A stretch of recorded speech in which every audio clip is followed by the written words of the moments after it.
Good evening, everybody. Wow, that's a little bit of light splash on my camera. I guess we'll make do with it. Happy Wednesday night, everybody.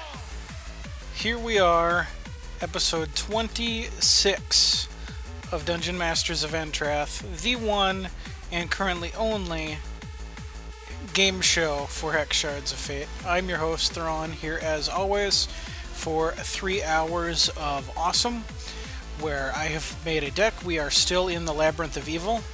The dungeon has not completely fallen yet.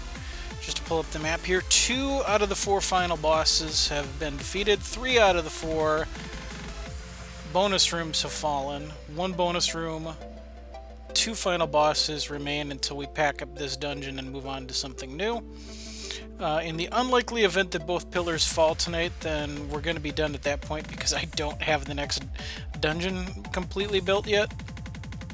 I'm pulling myself in 2 different directions right now. Not only do I need to build the next dungeon that's going to succeed this one, but I am also simultaneously working on a special project for a massive special one-night-only event to mark the 6 months of Dungeon Masters of Entrath that we will be running, and that special stream is going to be Tuesday, August 8th, at the same time the Dungeon Masters of Entrath always is, and there will be a Dungeon Masters of Entrath episode on Wednesday, August 9th.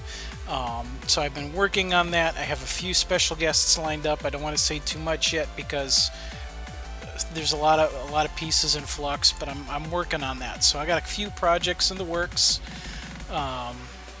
Got Princess Corey finally approved by Twitch. That took 3 weeks. But you've probably seen me spamming that around Twitch everywhere I can just because I'm so excited that I actually have an emote.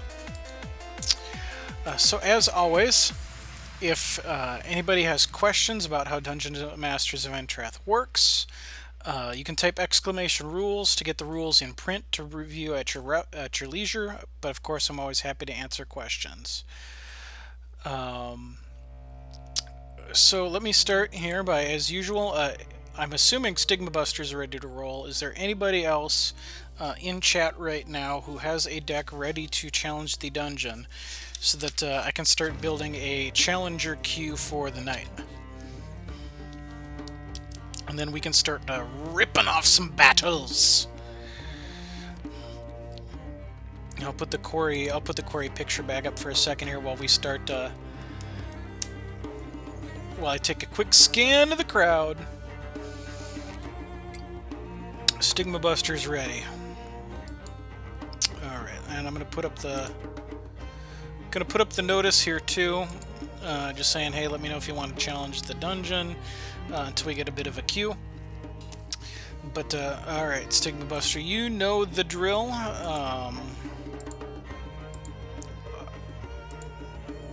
Let me see here,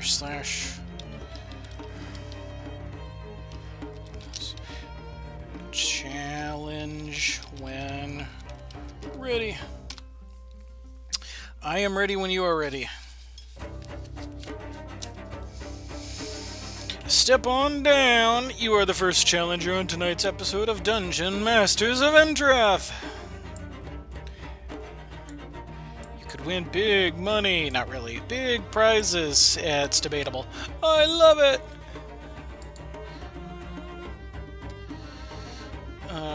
Let me see here. I forgot. I made the rookie mistake of not getting the prize list up before I started the stream, because I'm going to need to update this.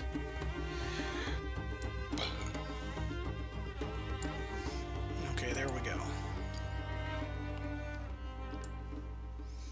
So we're waiting on Stigma Buster. As soon as you say it. Alright, so I need to start with this deck. As always. You know, I almost have this grid memorized by now, but it's still nice to have it on a piece of paper in front of me with what all the decks are so that I can't screw something up. What is up, the great LuCaos?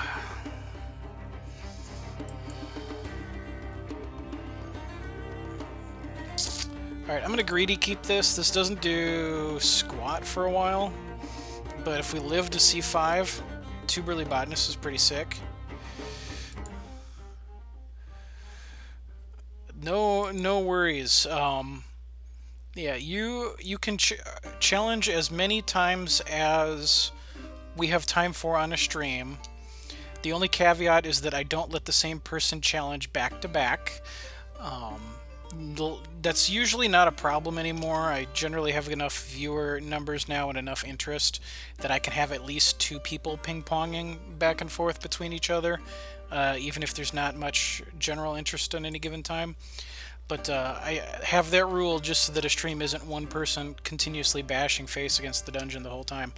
But yeah, otherwise we just keep cycling, you know, we'll put everybody in a queue, see how many people are interested, and we'll keep cycling people through for as long as we have time. And if it gets to the point where I have more challengers and more interest than I actually have time for a stream for, then we'll start doing ticket raffles, and then it may be a 1 run per... Well, no, then it wouldn't be a 1 run per stream rule, because if you get lucky and win multiple times, I'd still be fine with you rolling. Alright, so this is a bit of a loss of value, but I'm going to throw down the Dread Apprentice now.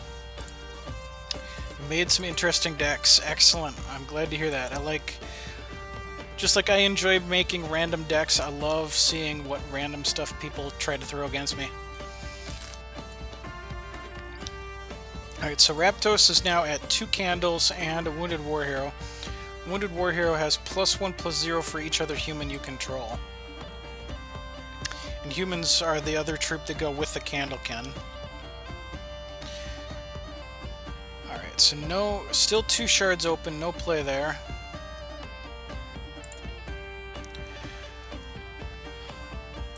So this might be wrong, but I'm going to swing into this because to go for a kill is a 2-for-1, so no block. Walked right into a totem trap though. Alright, and we're going to throw down the not the Burly Botanist. This is a Dread Botanist, the weaker of the Botanist family, but at the start of the turn it makes a single Dreadling. And it's gone. The Great LuCaos puts their quarter on the table. Alright, well, it's only you and Raptos right now, so you are going to be next. And I need to write this down because my memory is porous as a sponge sometimes. And I actually had so many challengers last week that I forgot somebody and then remembered before it was too late, but we had to rejigger the queue a little bit because I had almost skipped them. So I like writing things down on paper because that helps make sure that I don't do that. Alright, I'm going to butcher the War Hero. And so I'm gonna hold the other butcher. And depending on what happens next turn, maybe I strangle.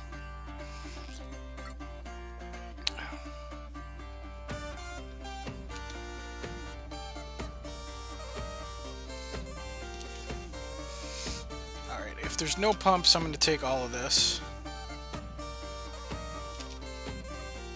Shard number 5. Let the burly beatings begin. Triple points for alliteration.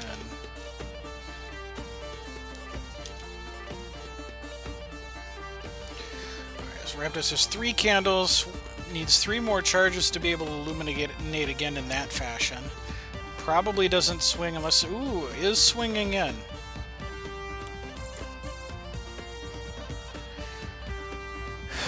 What's up, Frizzman? How are you doing tonight? So is blocking walking into a total trap here? Totem trap. Blocking plus totem trap equals dead.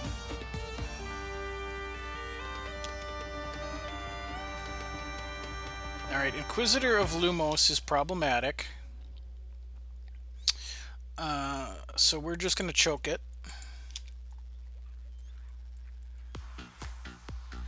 And swing for 6. What's up, Chewish?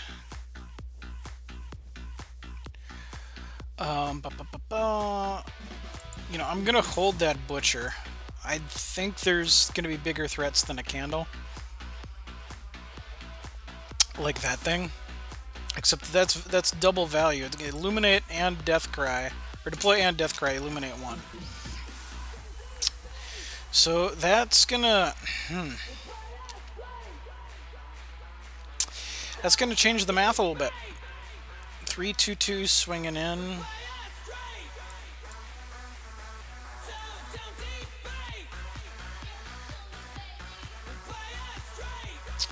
I think I probably slow roll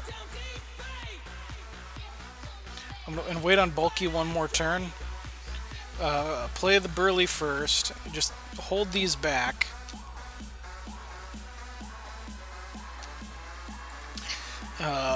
Bulky Bisporus. When you sacrifice a troop, this deals 1 damage to each opposing champion. So any Dreadling that lives to the end of the turn and then is sacrificed at the end, that will deal 1 damage to the opponent's face. Not a commonly played card, and people who forget what that does have had a bad time where I've stolen some wins that I probably didn't deserve because people forgot what that does. Alright,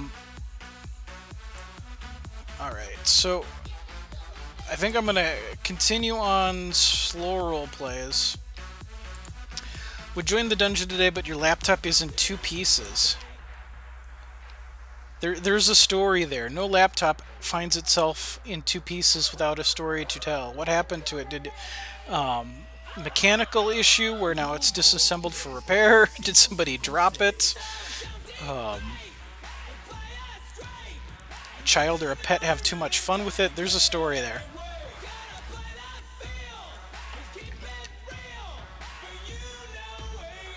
Alright, so no swings from the candles, which is good for us. The hinges broke off the base. Oof. That's not what you want.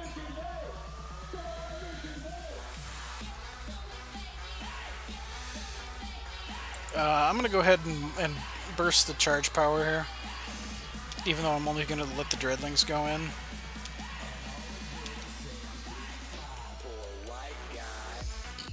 When the hinges break off a laptop, that baby's dead. Alright, so we made them use Frost Blast on a lowly Dreadling. That's what they call in the biz a good trade. So Raptos at 8. Takes 4 damage just from the Dreadlings dying.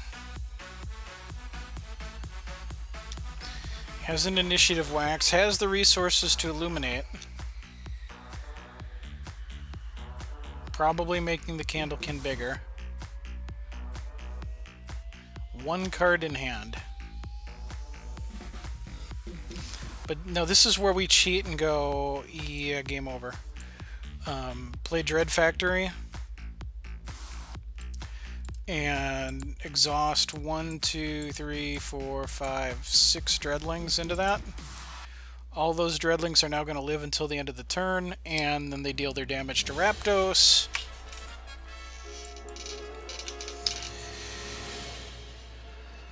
No joy that time.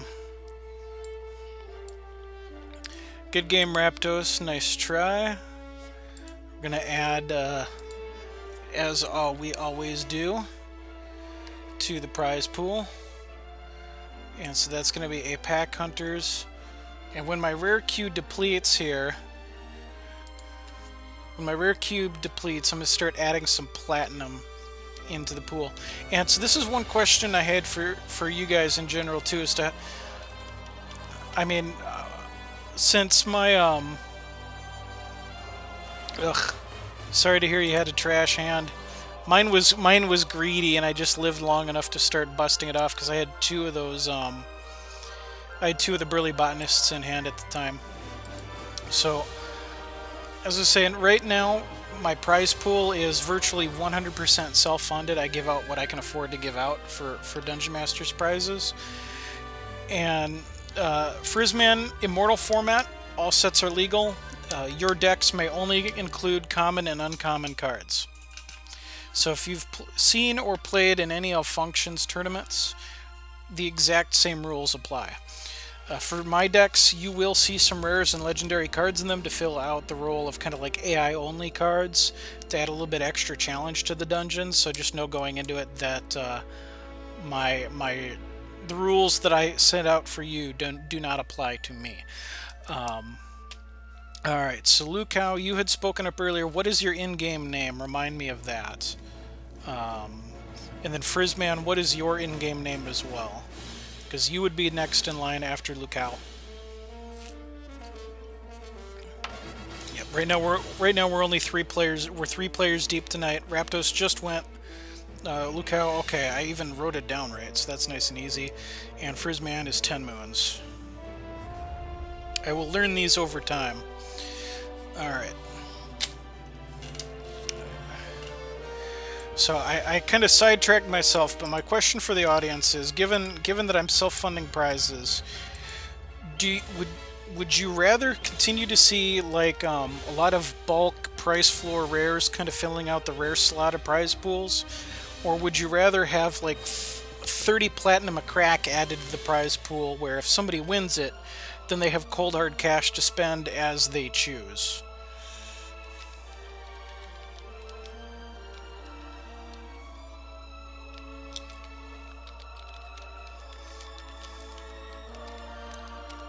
Alright, and LuCaos, I just sent you a whisper. Go ahead and send me the challenge when ready.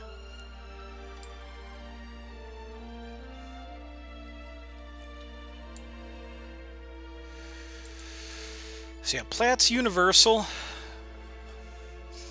LuCaos likes cards. Because any cards that go in there are generally what I have more than 4 of, or price floor cards that I actually think are rather fun.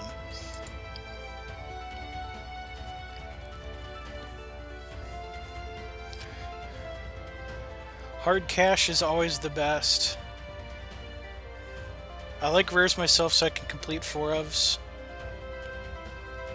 I'd rather have the plat, but honestly either is fine since at the end of the day it's free prizes. That's true. I might kind of mix and match. For me it's just a large question of what do I have and what can I afford to give out? Because the cost of prizes basically for me is just it's a part of running the stream and the fact that I have a hell of a lot of fun doing this. Or I wouldn't have done it for almost 6 months now.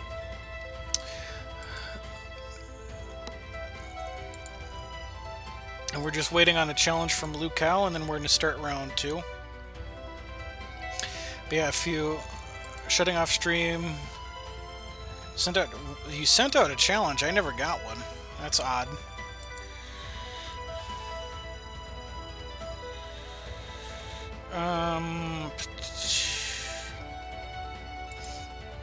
Not 6 months quite yet. 2 more weeks. And for those of you that missed the beginning of the stream, hold on. I'm gonna try to get LuCaos in here, and then I'll say what I was gonna say.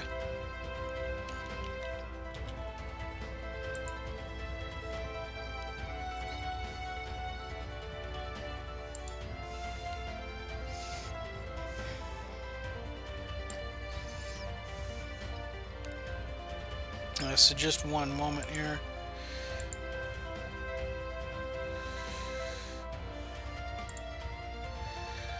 Well, I try to get some plat is nice as it makes tourney fees less for new people. That is true. They could just use it to buy boosters. Choose what rares they need to fill out a deck. Standard, yeah, no. Immortal. And that. Player unavailable.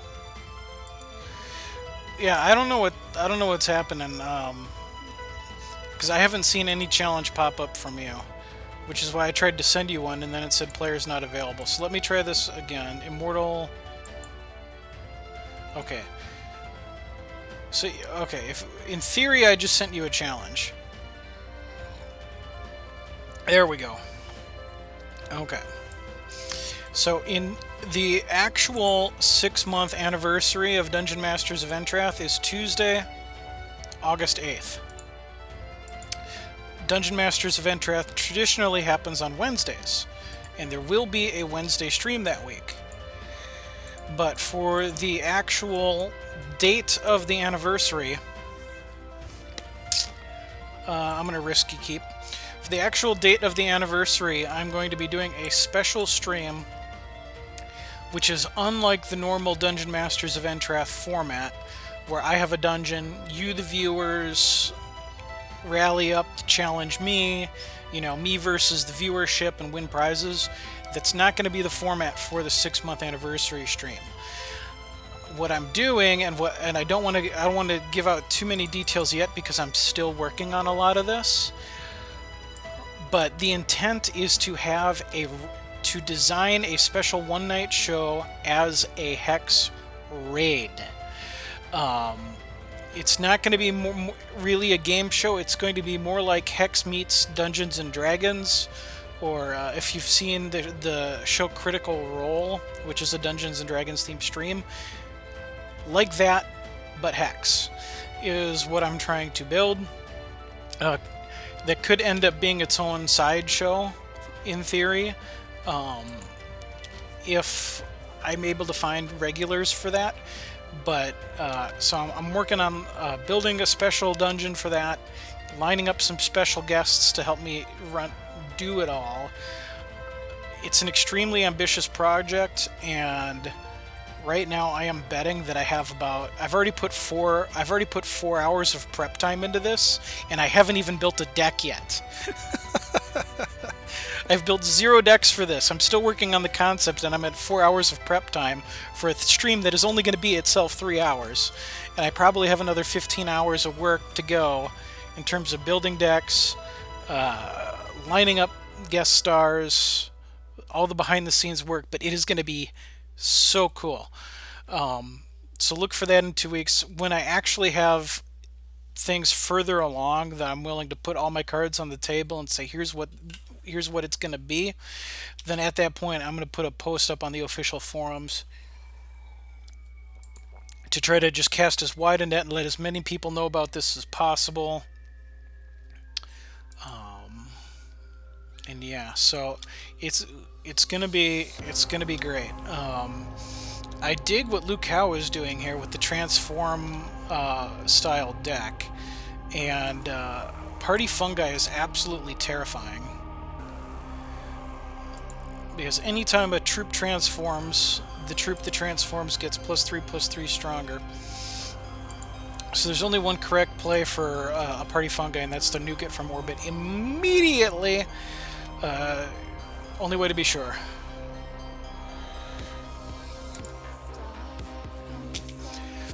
And I think I swing with everything, although that could be wrong. But I'm not going to block with the Dread Botanist anyway. So if there's some kind of fancy transform that turns that Brittle Winter Widow into a Merry Squirrel, for example, I was going to eat, and that's, you know, speak its name, and it happens. So we're eating a lot of damage, but I don't think I was going to block anyway. So that's 9 damage to the face.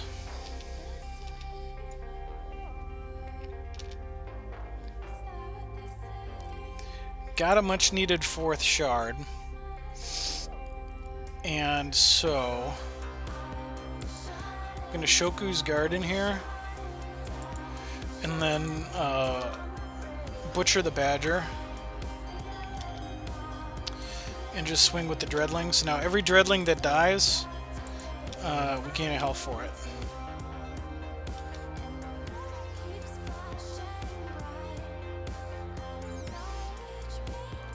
This is the other evil thing in this deck that actually is often an MVP, because that dramatically increases Tharaz's ability to survive.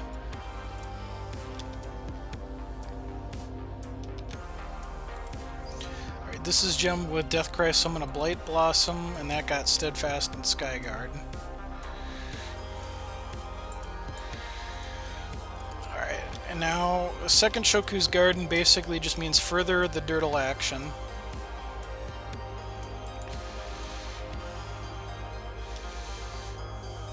Yeah, HP generation is rough to beat. Game gets a lot harder if the Dungeon Master manages to find one of those Shoku's Gardens. So the Transforms game, what LuCaos probably wants to do here is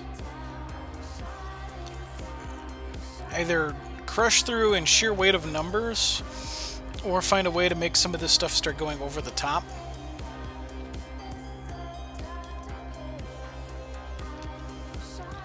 So that's going to be 4 damage to the face, which really actually only counters our next turn, because each Dreadling that dies, we have 2 right now, get 2 health.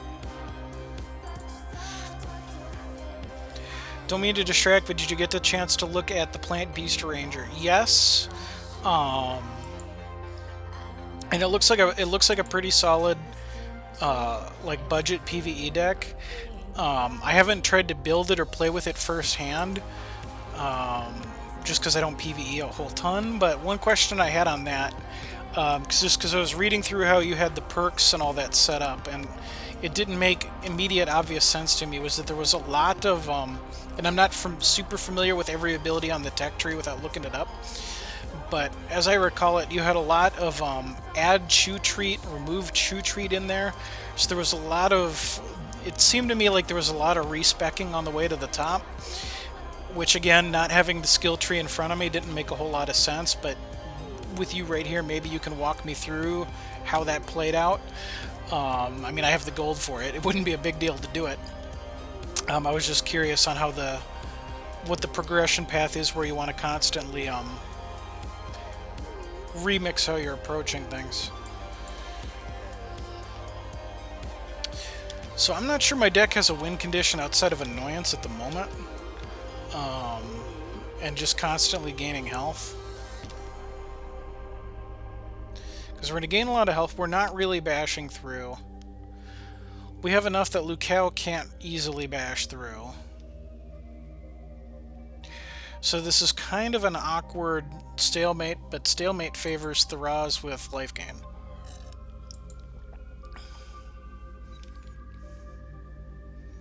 And it just keeps getting grosser. That's 3 Dreadlings a turn equals 6 health a turn. And that's now the bar to clear. Unless there's a way... I mean, in those shards, there are ways to kill Shoku's Garden.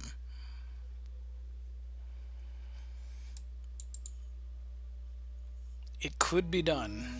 Nature's Reign, Asphodel and Immortal, there's a lot of way to do it. Does anyone want to give you a set of all the new shards? They're common, right? Bodefy, are you talking the ice shards? The ruby, sapphire, whatever ices? The reason you do that is you are just losing a talent point if you don't put it into something. It's not necessary, it's just for a bit of extra power. Ah, okay.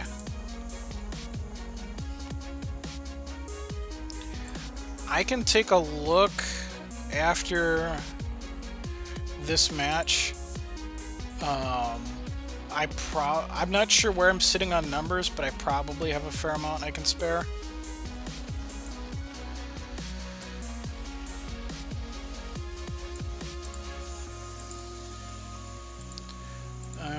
Sack a Dreadling to summon a bunch more.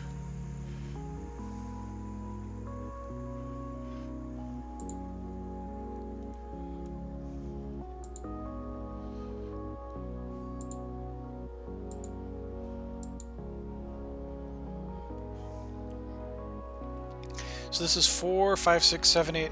It's just, ooh, surprise. Surprise transform to wipe off the effect of the explosion.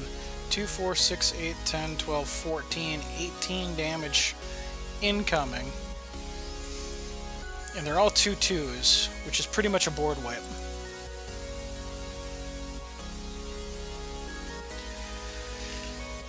I think you can send me some stuff, but it keeps saying mail error. That's odd and weird. Obviously, nothing I can control. Appreciate this. I appreciate the support and the intent to support. If that comes through, Or, you know, I guess we'll just wait things out. Obviously, no rush. I got plenty of stuff to last us for now, but always eager for more hype. You're not the only person who's had mail issues. I believe Artifaction also had some mail issues where he thought he might have done something that tripped a fraud alert or something, where he was, and that was a couple days ago. It might have been fixed for him, but I think he was the one having some issues with the mail system as well. I actually haven't tried to mail anything out in a while yet. Yeah, tried to send me some rares and legendaries, but it keeps saying mail error. Very, very odd. Meanwhile, over here, Tharaz is sitting on 6 health. Or 56 health. Derp.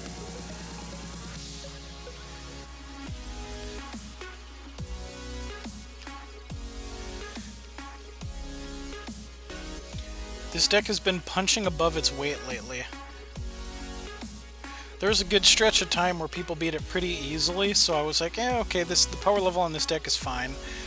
And lately the deck has seemed to miraculously get better. And I can't account for that. We can afford 6. I was gonna like step in front of that, and I'm like wait, that's a single turn's worth of health gain.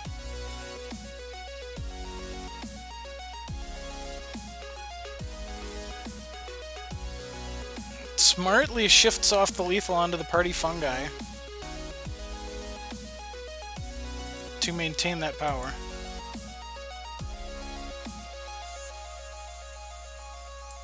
Yeah, if the Dreadling combo gets off, it's bananas, as the kids say. Alright, so we're gonna go full ham and slaughter that, and then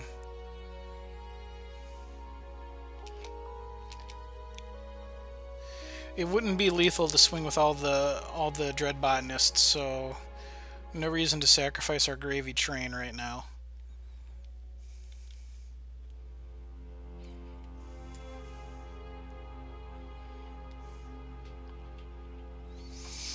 Yeah, you need to push through damage or have some form of way to stop the gardens.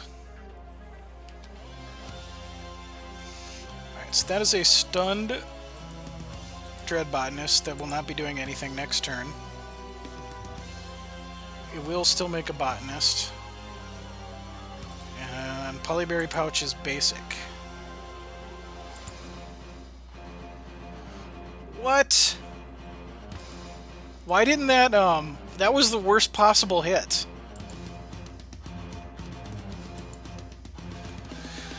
I did find out after looking at that Briar list, didn't have nearly enough creatures. No wonder I couldn't find them last week. That happens sometimes. Alright, good game, LuCaos. I like your style.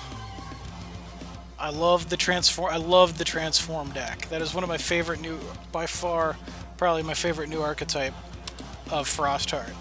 And it's a shame that didn't go off a little bit more. I was looking for Life Drain. That would have made things very, very silly between us on the constant health gain.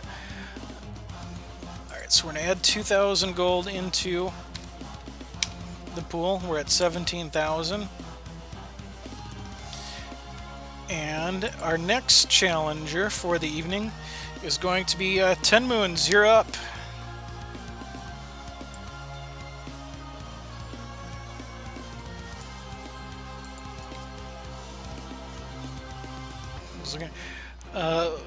LuCaos, there's no need. I mean, unless we get in a bunch of challengers, you may have a shot at running the dungeon again. Like I said, it's just a matter of cycling through and giving everybody who wants to play a turn. Okay, so you sent Bodefy the ice, but it didn't let me send anything. That is super weird. Oh, you have to go. Okay. Well, thanks for tuning in and hanging out and giving a crack at it. All right, Bodefy, you want in? I think your in-game name is Bodefy as well, right? I think. So you're in after TenMoons.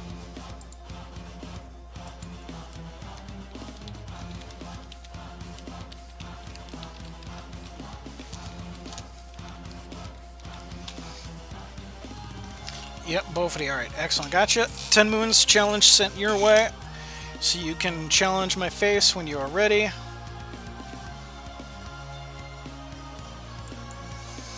Those Fate Weave shards are a big deal.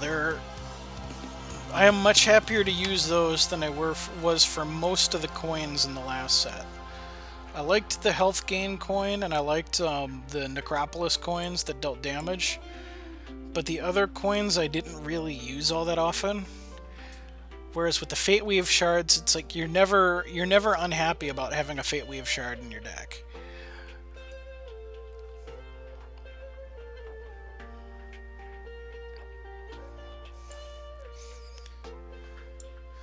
Alright. Frizzman pausing, aka TenMoons. There, TenMoons rocking Kalilak for the Fate Weaves. Alright, so this hand is reasonable. Turn 1, Dread Factory. It would be nice to have something that can give us some crypt targets for the Dread Apprentice before turn 3. But otherwise it's a 3-2 on turn 3 that can start powering up this Dread Factory. And Dread Factory is exhaust a troop to add a conquest counter to it for each troop exhausted that way, and then when you hit 5, every turn you get 2 Dreadlings. And the Deathless Agent, when you Fate Weave, this gets +2/+2 this turn. That probably sees a lot of play, because that deck probably has quite a few Fate Weave triggers. So it may have been smarter actually for me to play the second Blood Shard so that Strangle was online for this. So we'll see how bad we get punished for not doing so. Yeah, that's going to be 4 damage. That's going to be a 4/4, but it can't swing in, so we're not so worried about that one.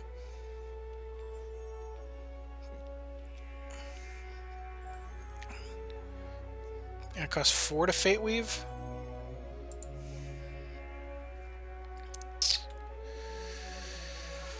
Huh.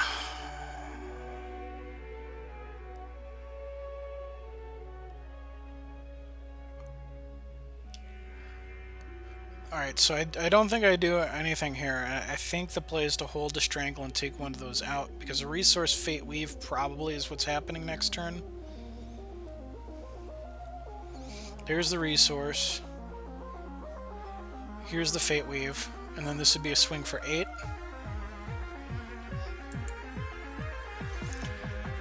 Deathless Infiltrator gemmed with Spell Shield.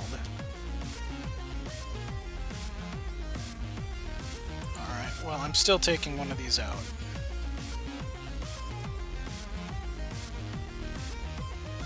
And so now that's going to be 2 to the face.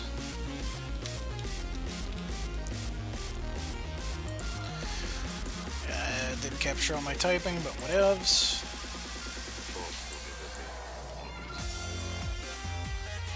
Alright, so this isn't a great value proposition, but with the hand we've got here, I think Dread Apprentice just needs to come out to play.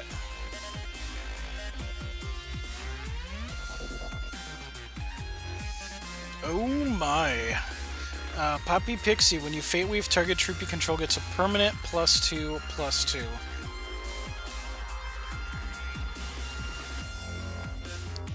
There's some combo shenanigans going on here.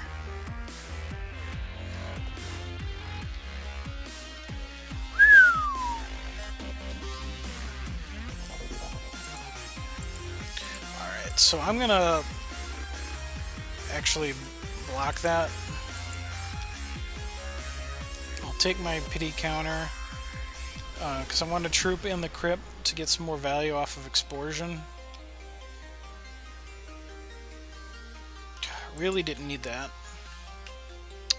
Alright, so Explosion to take out the Poppy Pixie, or the Poppy Cake Peddler. Yes, Peddler is what it's called. And get rid of that, because that is probably the linchpin of what that deck is trying to do with all the Fate Weave. I'm going to exhaust these Dreadlings to help power up a factory.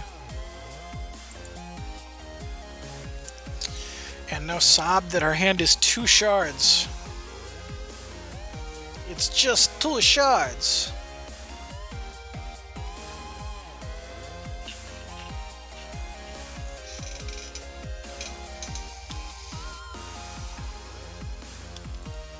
Alright, another spell shielded Deathless Infiltrator. 6 damage. Wow, there's that's all she wrote for the first dungeon, for the first deck. That really drew poorly. TenMoons is gonna the deck that has given others so much trouble really didn't show up to combo this time at all. TenMoons is gonna have an easy victory here.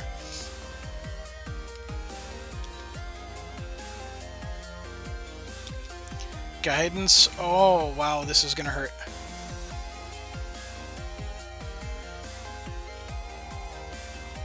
Look at those combos. 14 damage to the face. Alright, so Theraz is gone. It's kaput. And now, TenMoons has a choice to make. They can either proceed to rooms 2, 3, or 5. And then from there, decide where they want to go. Good game, man. That Fate Weave combo is legit. So where do you want to head here? Do you want to head to room 2, to room 3, or to room 5? If you choose room 5, then you'll have a choice to make again after that. Okay, 5. It's like I'm not sure I understand percent. All right, got it. Send me a challenge when you're ready, and I will be ready for you.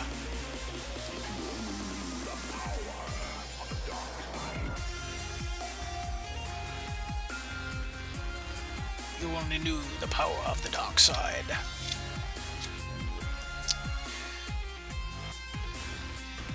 So TenMoons is our 3rd challenger of the night. On deck is Bodefy as our 4th challenger of the evening. After that, it's wide open. We can either take new challengers at that point or start again from the top of the order. We shall see based on who shows up, who steps up in chat and says, "You, Thrawn, Dungeon Master guy, I can take you out."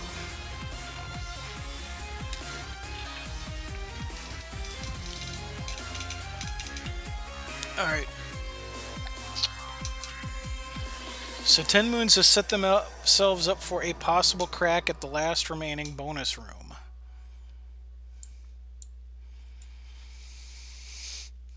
Oh, I love this hand and I hate this hand. I'm going to keep this because we're on the draw and removal level Insanity. But all it does is help us take pot shots early on until something cooler shows up. So we'll see what happens of this, but we have what we need to hopefully break momentum early on, and that is a Howling Brave, which is going to facilitate some filthy ramp shenanigans. But do I want to...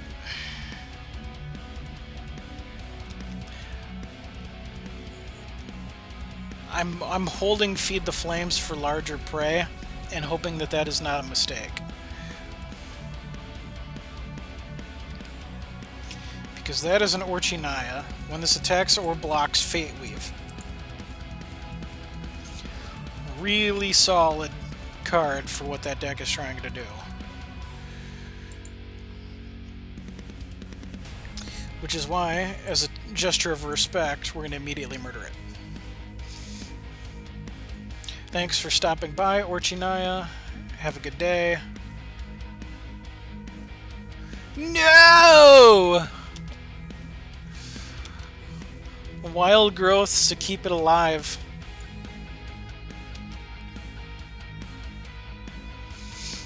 Alright, so we attempted to take it out.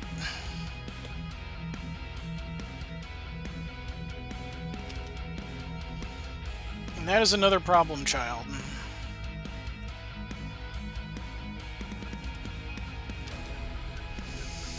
Alright, so Fate Weave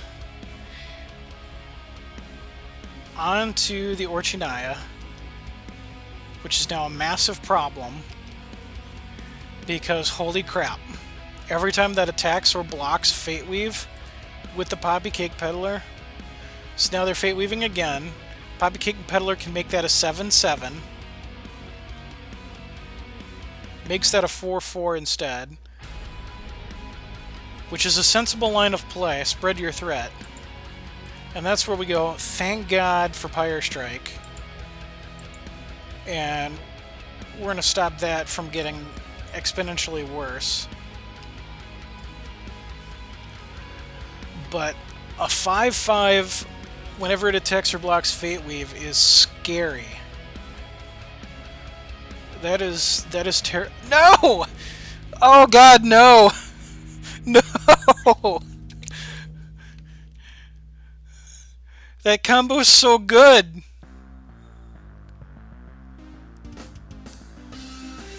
I'm gonna end up blowing all of my removal, and now it's a 7/7. I can't go pew pew fast enough.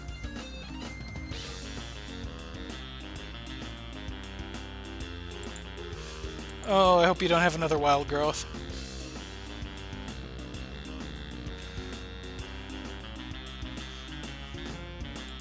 I don't have any troops to scrounge that to deal double damage, and that still wouldn't be enough. I'm not sure how we're not just dead.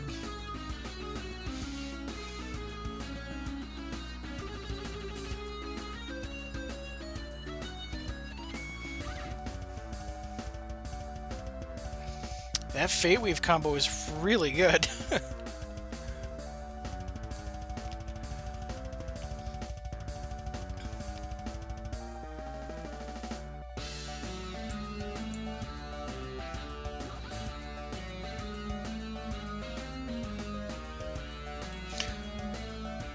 I was gonna say, why would you give me a card I can't play, but it puts it in the shards where you can't play it.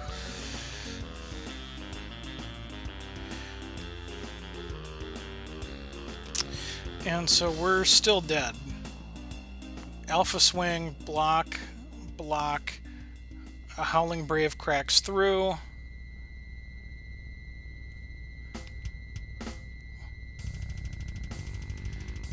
Man, with that Fistful of Removal, I thought I did not see it playing out the way it just did right now.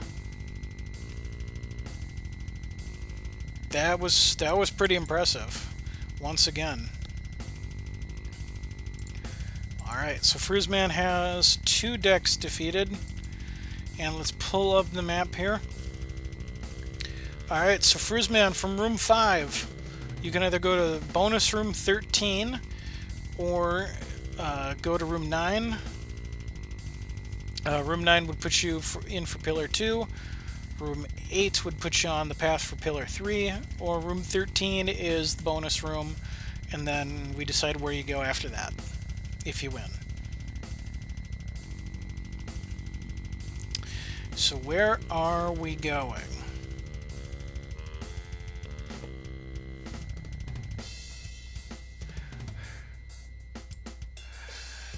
Bonus room 13 kicked your butt last time. You're going 9. Alright. So then it's going to be linear from here. It's going to be 9, 14, 18 the rest of the way. And as always, send me the challenge when you're ready. I know which deck 9 is. And we shall have at it round 3. Fruzeman, aka TenMoons, versus Theron. Fight!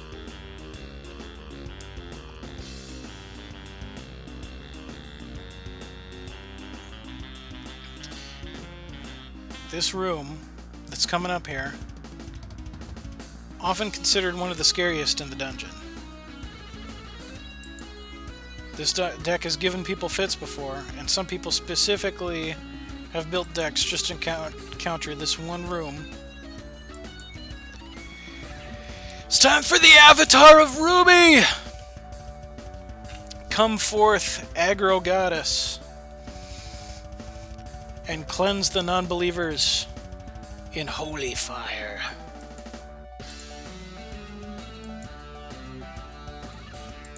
Keep. Perhaps not the strongest starting hand that this deck is capable of, but still pretty good. Bolt Spasm on 1, Wolvear Basher on 2, and then there's some removal to help support them as they bash in. A Howling Brave on 1.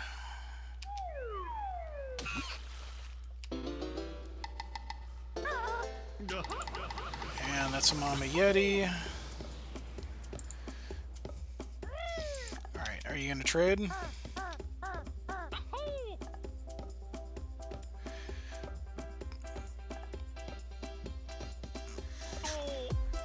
AA Crush.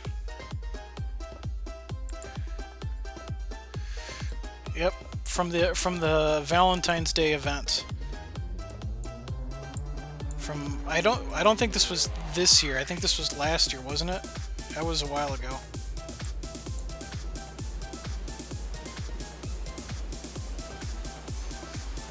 And I've leveled up enough through account leveling that I have the AA Bolt Spasm, so I could actually edit this deck just to swap out the regular arts for the extendeds. As generally the only deck change I will allow myself to do once a dungeon is started is that art swaps are okay. Actual substantive card swaps, I don't do. Maybe even 2 years ago, yeah, not recent.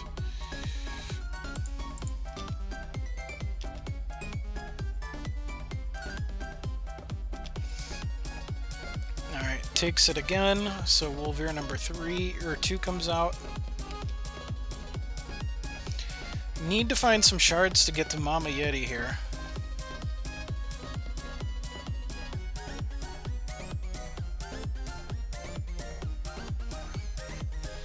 But we're not the only one stuck on 2.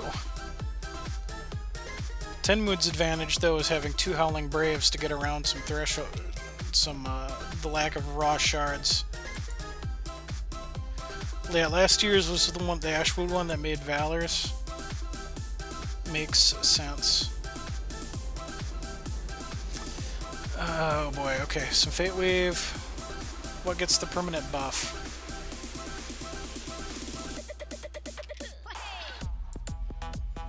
Poppy Cake Peddler targets herself for the buff. Alright, I will take that 4.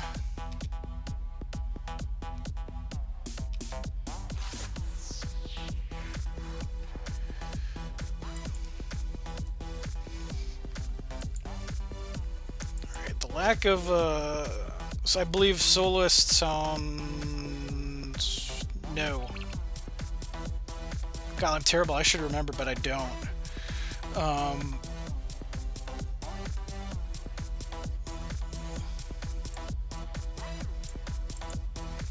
Alright, so no blocks, so all of that damage is going to connect. 3, 6...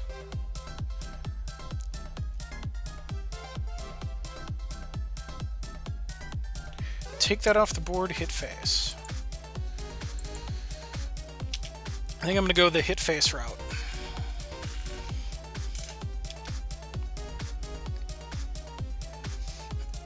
Now we might be able to, it might be Soloist, I'm terrible at remembering cards. Might be able to seal the deal next turn here. A shard would do it. Just 3 and 2 to the face.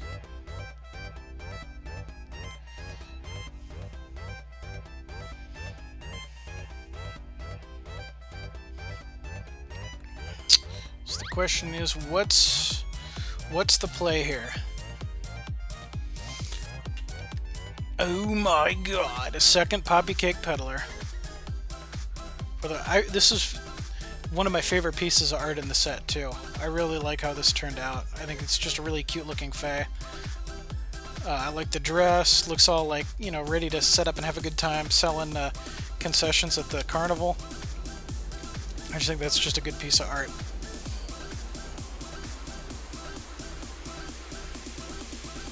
Very, kind of representative of the silly vibes that the Merry Caravan is going for.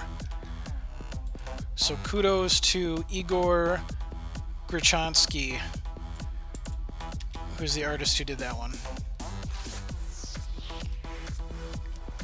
Alright, so Decree of Banishing means we lose... What are we losing? Are we losing the Bolt Spasm, or are we losing one of the, we're losing one of the Wolvir Bashers. Alright, and so now TenMoons does not crack in. And there's the shard we needed.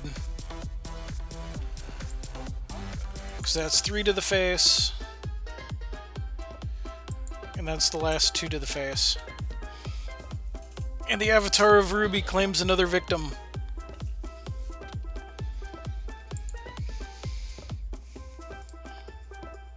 There's a lot of potential in that Fate Weave deck, though.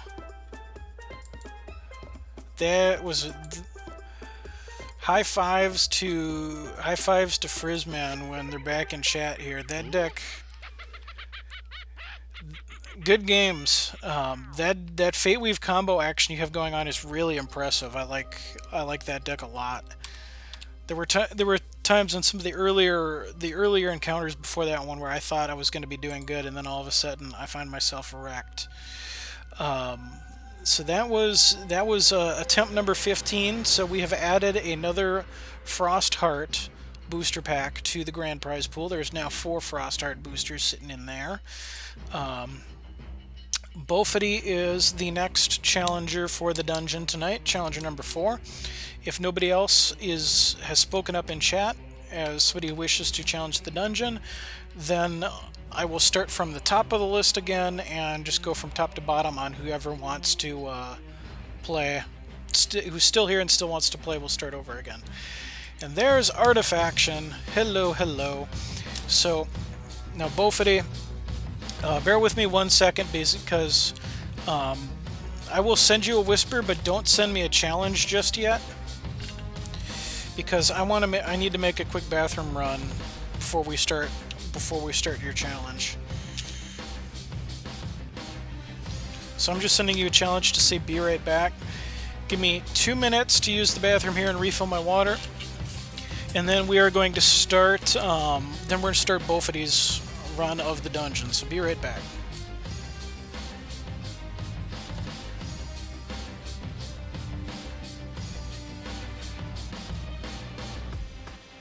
A parting gift.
Alright, I am back.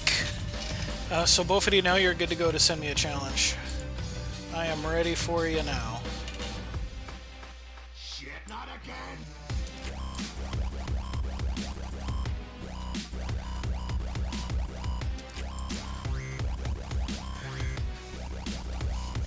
Want to play so bad, curse me bad luck. Why computer do you have to die on you? That is a bummer, but silver lining, I do this every week. I'm not going anywhere. I have a blast doing this. I have no plans to stop him. So, there will be future opportunities.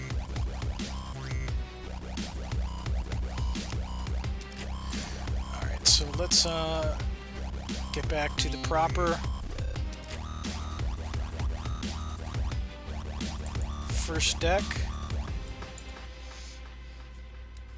And we're going to do this.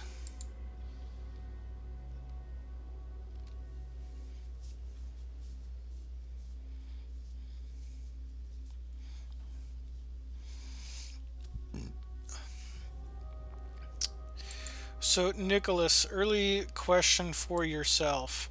Do you happen to know if in a couple weeks on Tuesday, August the 8th, from 7 to 10 p.m. Central, aka 5 to 8 Pacific, do you know if you are available that evening, or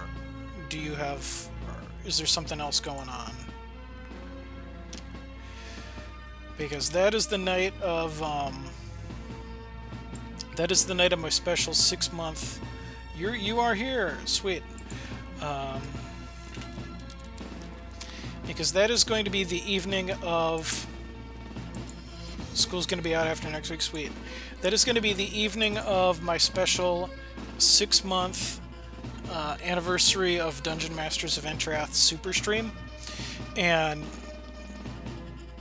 I need people who are regulars of the show that I can count on to help kind of like keep up with chat and kind of help explain to people what the heck is going on, because with what I have in mind for that show, I could be in with all I can handle just running the show. And so I'm going to need some help. With things, and as one of my biggest regulars, you can answer people's questions on what the heck is Dungeon Masters of Entrath, whatever. So I'm gonna make you a let me try that. Does that work? Yep, I just made you a moderator for the channel. Use your power well. Only smite those who deserve it.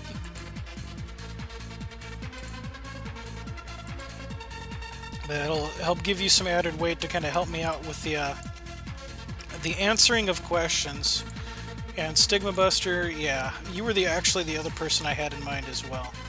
I'm gonna make you a mod too, because you two are probably my most like regular viewers out of anybody.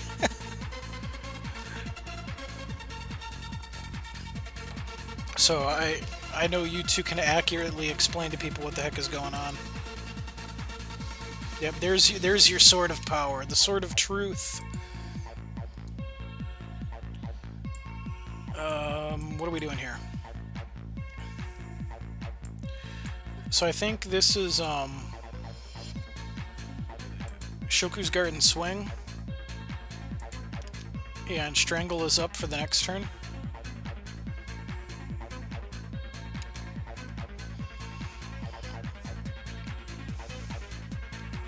Wild Growth, can I Strangle under that?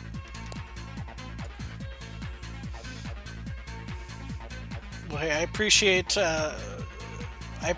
you guys showing up, you know, even well before I had the size. No! No! With the double Wild Growth! Ah! Alright, fine. Well played, sir. Well played. I appreciate you guys showing up, you know, giving me people to challenge in runs when there weren't many other people around, so that we were able to continue to have a show. So I know you guys can handle extra questions. is Artifaction. You may not have, I don't think you were here right at the beginning. My special Tuesday stream, I'm planning to do as a raid, and so I'm trying to get 4 guest stars on my stream that night. And right now I'm not actively inviting anybody else because I have an email out to HEX Entertainment to just see if any of them want in. Just to see if maybe a HEX employee wants to be part of it. And if they're all busy, they can't, then that's fine, but hey, I tried, and then I'll start reaching out to other people again. But I'm designing a special one-night-only dungeon where four HEX players versus me, trying to take things out, and it's going to be more like Critical Role than Game Show. Wouldn't be surprised if he happens to be free. The Dino might join, and Dino is specifically the one I sent the email to, going, if you or anybody else in HEX would like to play. Only 6 rubies in the deck. You find 4.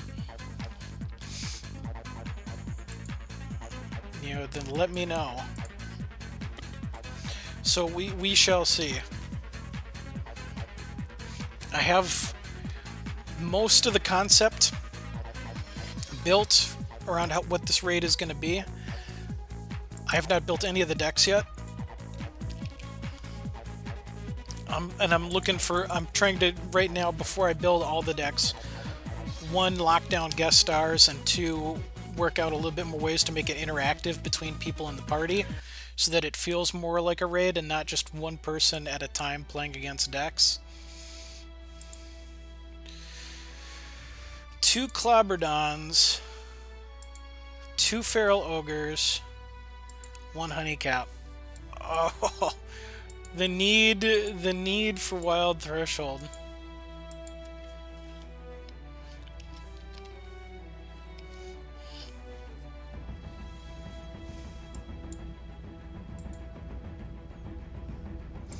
Screw. I'm gonna quit out here.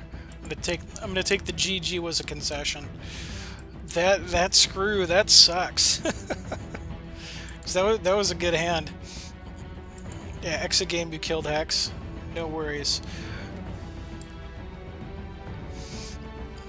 Alright, so Artifaction, let me know if you wanted to play tonight, because then you haven't had a run yet, so you could be next. And we're gonna go 16, so that adds a Grievous Phantom into the pool. And I'm gonna delete things out here. Alright, so that's all good in the hood.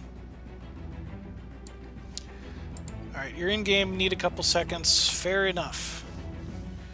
Fairly certain we're friends with each other. Yes, okay. I was gonna say, if we're not on each other's friends list, serious mistakes have been made. And do I have Raptos in here? If not, I need to correct that mistake. Yep, okay, Raptos is on the list too.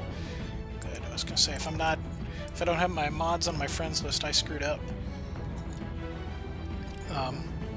If anybody else wishes to challenge the dungeon, okay, yeah, Artifaction, send me a challenge in game when you're ready here.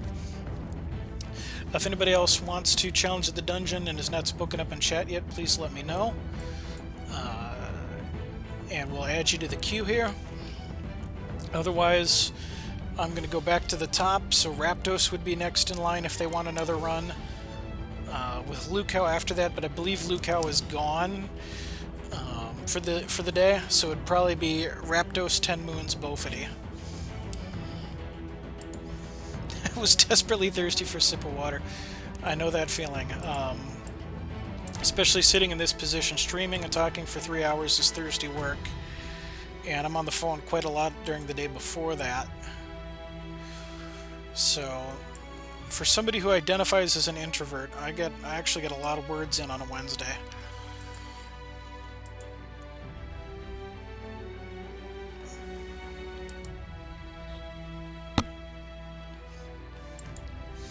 Does music sound weird to anyone else? The tone sounds off on your end. Obviously, I can't answer that question because it sounds fine for me. I goofed. I wanted to actually power up the factories. I guess I'll take those 2 points of damage instead. What sleeve is this? The Quarry awarded through... I have not seen this sleeve before.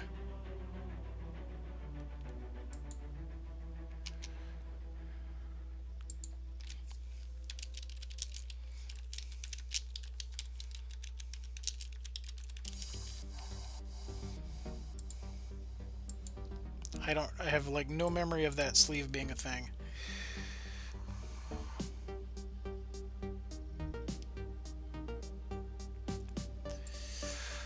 I think I want the Dread Apprentice.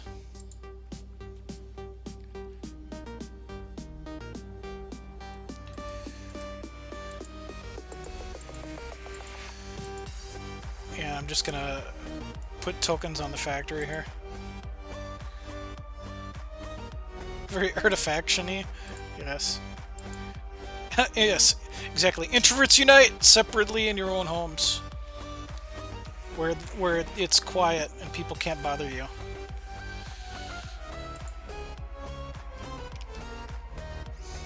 No, people mispeg me all the time because if we've had a conversation for a while and we've talked a bit, then I'm really outgoing with people I've built up a level of comfort and familiarity with.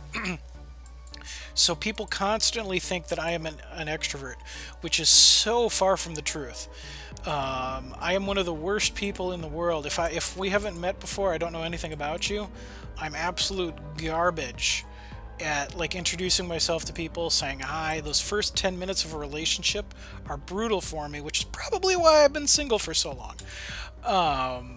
I just can't even handle that. And then even people that I like, even my best friends, you know, hang out with them for a week and at the end I'm like, y'all need to fucking go away. I'm done with people. I need some me time.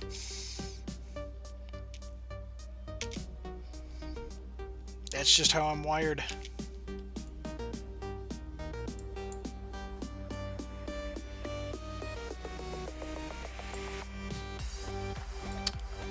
So I'm going to smash with everything.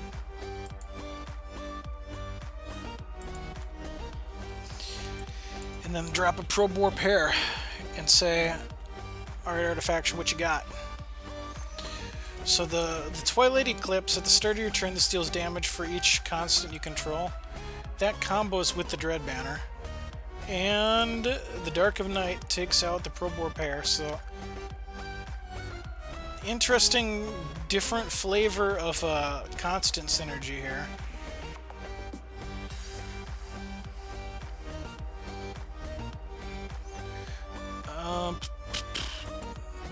I'm going to do this and see if the math is good enough.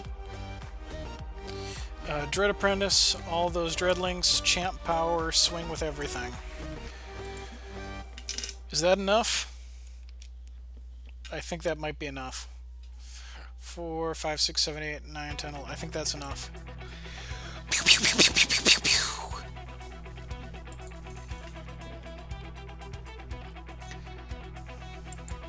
Rip. I had a combo take off pretty fast there.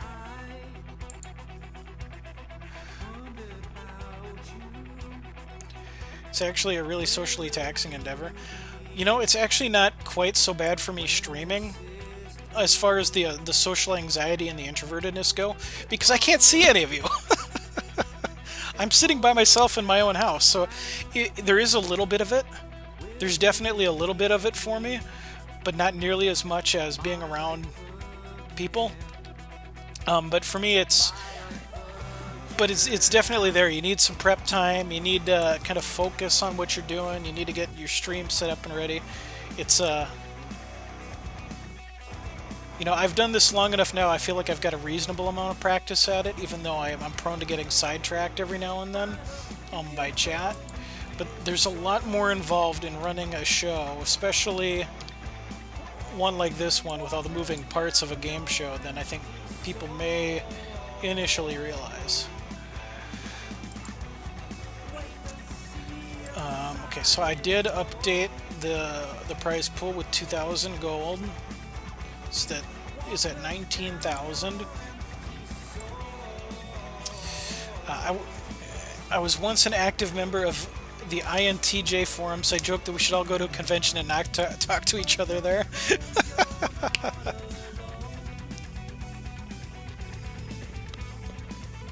Get the Hex Twitch community by and large is great. I go to some channels for other games, and their Twitch chats are a sewer, and you feel a little bit gross being in there, which makes me appreciate how great Hex viewers are. That it's really a nice, welcoming place to be, and most other Twitch channels I find are great. But there's some female streamers that I like that, you know, maybe it's because they're women, but they get some shit in their chat that no person should have to put up with. And usually they're very good about slapping those people into their place very quickly. But yeah, not everybody's as nice as the Hex players. So that, with Artifaction down, and I need to actually add you into my list, so that I don't forget for later. Raptos is next, unless anybody speaks up in chat who has not challenged the dungeon tonight and wants to have a go at it. And that's assuming, of course, Raptos wants another run.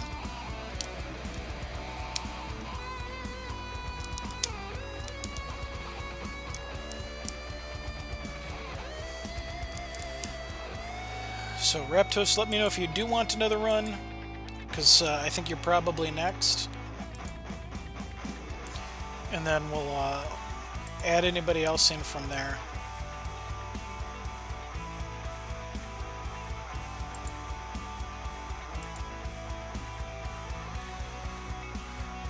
I'll kind of not refresh my viewer list.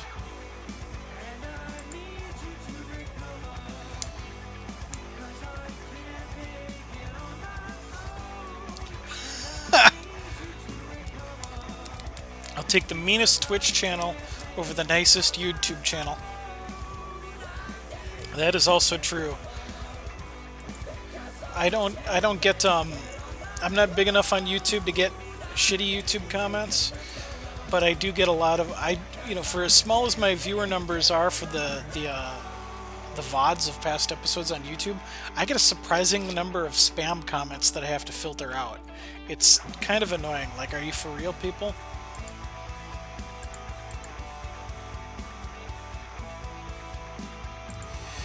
Raptos challenge, Immortal 1. I figure you probably have your deck picked out. If not, you can just slap cancel on this and the Force will be with you. Let me know when you're ready instead.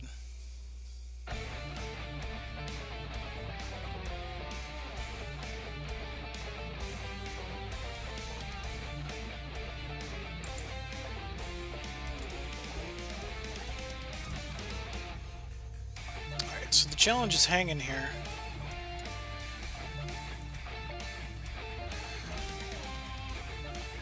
We have at least one fun mean streamer. I assume you're talking about Pandemica, and he's made it his shtick, and I think it's fine because it's tongue-in-cheek. I mean, he's full of shit. He wants you to know he's full of shit and just playing around, and so it's all fine. Yeah, everyone's mean to everyone, and it's okay because I really don't think he means it. It's kind of like, you know, Triumph the Insult Comic Dog or something, where it's all tongue in cheek, and I think everybody gets the joke. Because I wouldn't hang out in his channel if I thought for a minute that he was actually serious.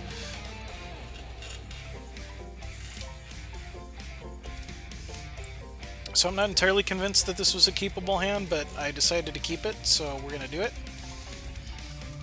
And now Raptos is trying out some Fate Weave.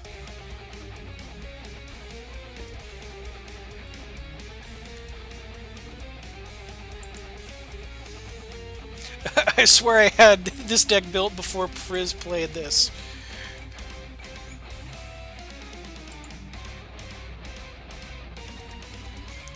He's also got that, even if he means it, he's just some jerk for the Northeast, right? I'm in Minnesota, he's somebody else's problem.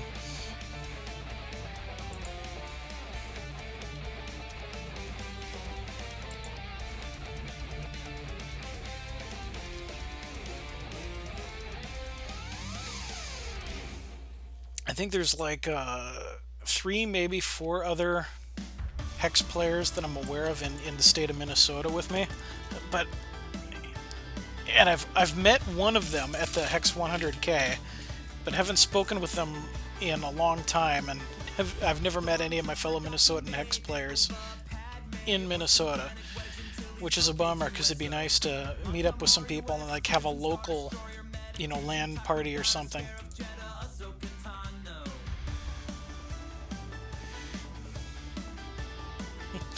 Yeah, he still rubs some people the wrong way. We call those people not his target demographic. Yes.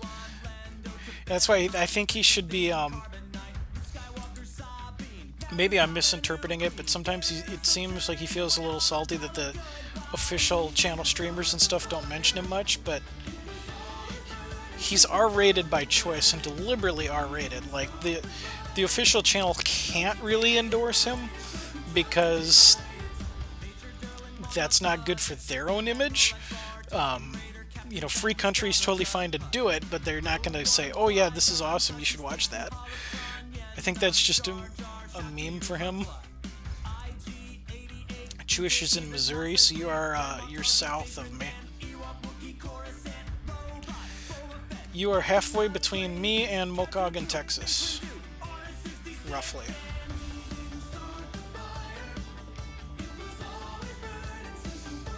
He's exploded in popularity too over the last couple months. But to give fair credit to him, his follower count has exploded way above and beyond mine, because he's put in way more time than I do. More stream days, more stream hours.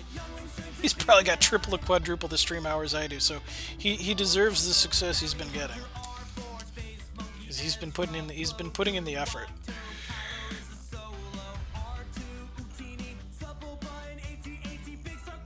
And that's the same thing King Sara was doing to get to where he was too, is putting in the hours. Just brute force name recognition of, you know, being on many days a week. Which I think is one of the things where I've kind of fallen back a little bit, is that besides Dungeon Masters of Entrath, which is for me my big deal, I haven't yet had a whole lot of other stream days yet.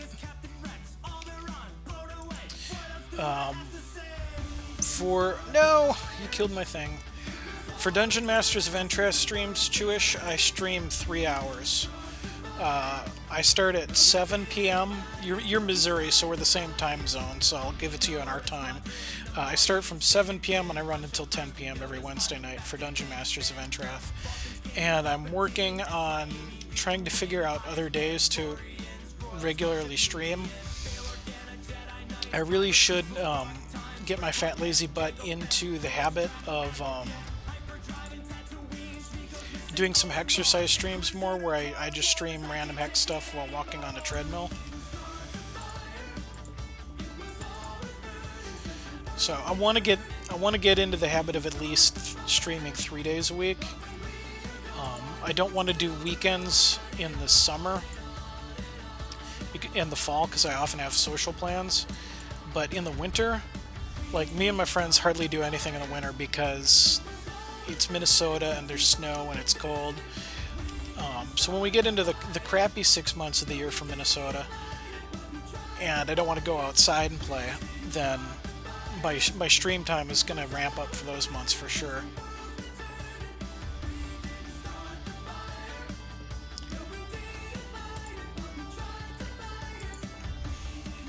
I'm going to try to get my laptop to use your TV as a monitor, which is a theoretical solution. Yep, that could work like via HDMI cable or another hookup.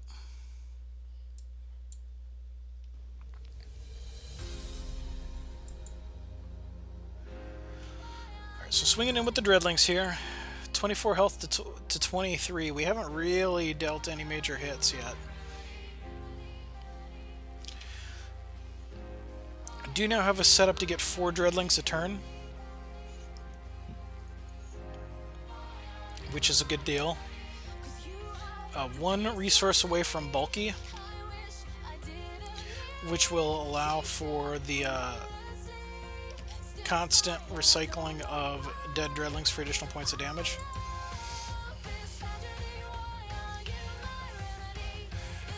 Lady friend wants to watch a show with me, so you'll likely miss the end of today's stream, but draws name from the hat. Well, fair enough. Appreciate you hanging out for a while tonight, as always.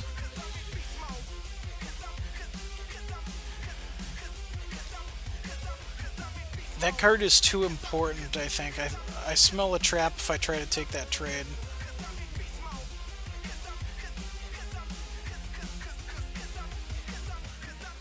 And maybe that was my golden opportunity and that was a bluff. Oh, should have taken the shot if I'd known that was coming.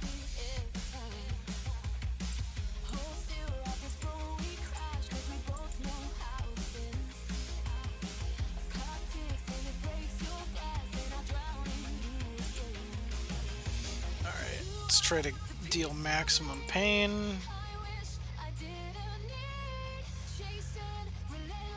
Swing all.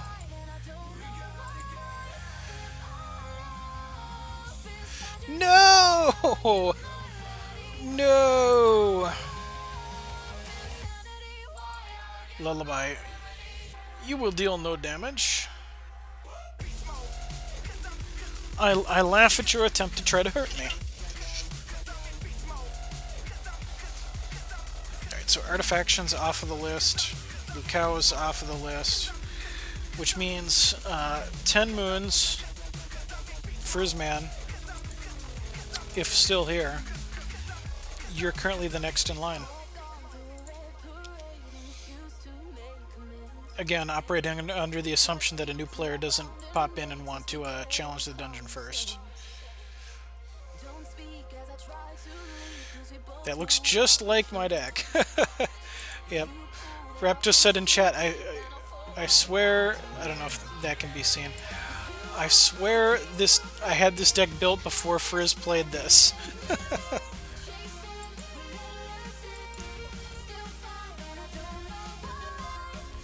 Yeah, it looks like the same style deck.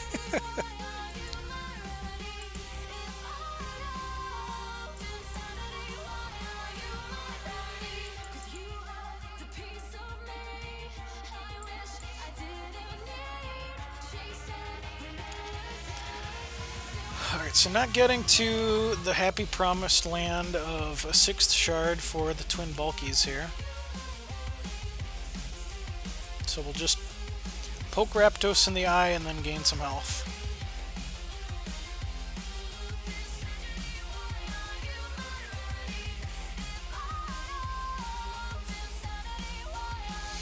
Alright, these are not gemmed with Spell Shield, however, they are just gemmed with Fate Weave, which is going to trigger the Poppy Pixie to power up the Ethereal Collar. So that's a flying 3/4 that currently there's no way to deal with. Alright, so taking 3 to the face. That's going to bring us from 21 to 18. Barring a combat trick, no tricks. Alright, 6th shard, not a 6th shard. Probably the next best thing, a Burly Botanist. Could theoretically trade out for Poppy Cake Peddler. Probably more used to us alive, cranking out Dreadlings that can swing in and die for some health. And theoretically also die for some damage. Like, the combo, the line really, if a bulky comes out and gets into play, is to just exhaust every Dreadling to the Dread Factory, not even bother trying to swing with them. Because that guarantees that they die at the end of the turn, that we get our point of health off of them, and that they're going to deal a point of damage to Raptos. That's the end game with those. But the Burly Botanist is gone. And it's gone. So the trick is, I guess, getting to actually survive long enough to a happy endgame where that particular combo works. So that 3 damage only cancels out the 3 health we're gaining this turn. And there's the 6th shard for a bulky. And so now we're going to just exhaust the Dreadlings before they can even be blocked. And skips, now they're going to die. Deal Raptos 3 points of damage, we gain 3 points of health. And that could be a pendulum that helps Tharaz seal the deal.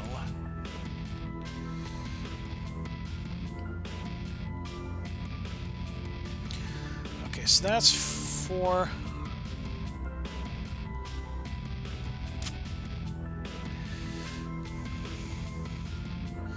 I think they have a trick. And do I want to... I don't want to do that, because next turn we can have 2 bulkies, we could double dip, and we can outrace. I think we can outrace that damage.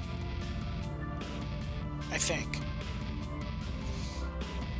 I went to school for English, not math, but I think the math works out in favor of just taking that.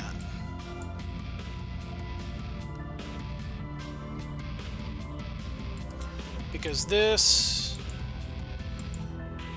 is a 2-turn clock now. Oh, and Raptos just tosses. Yep, the math worked out.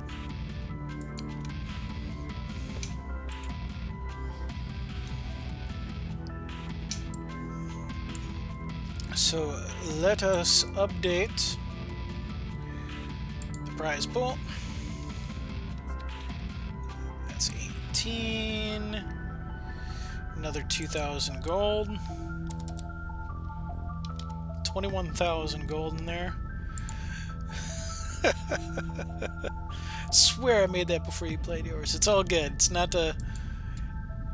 It's a competition in Dungeon Masters of Entrath, but at the same time, it's not a competition. We're all about the lulz and the good times here. Alright, so TenMoons. You would be next. I'm going to send you a whisper again.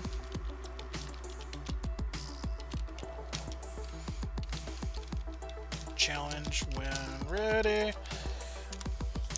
And again, if there's anybody else new in the chat who has not had the opportunity to challenge the dungeon at all tonight, and if you would like to do so, simply speak up in chat, let me know, and we'll work you into the list. The format is commons and uncommons only. Immortal. All sets are legal. So pull from any set you want. No rare cards. No legendary cards. Show me what you got. It's like when I first played it. Did he read my mind? That's the deck I was going to play next run. Well, you know the old cliche about great minds and thinking alike.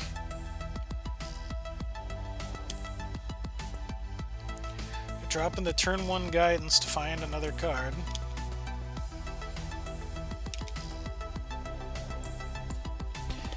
And we simply play Shard and go.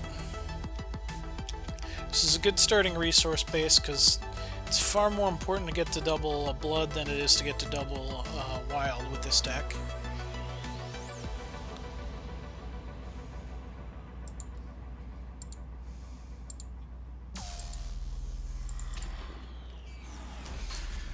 Alright, Howling Brave is down.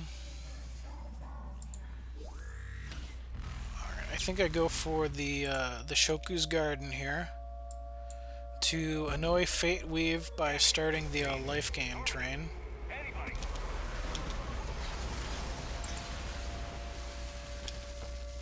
Alright, we'll deal up that combat damage and pass it over.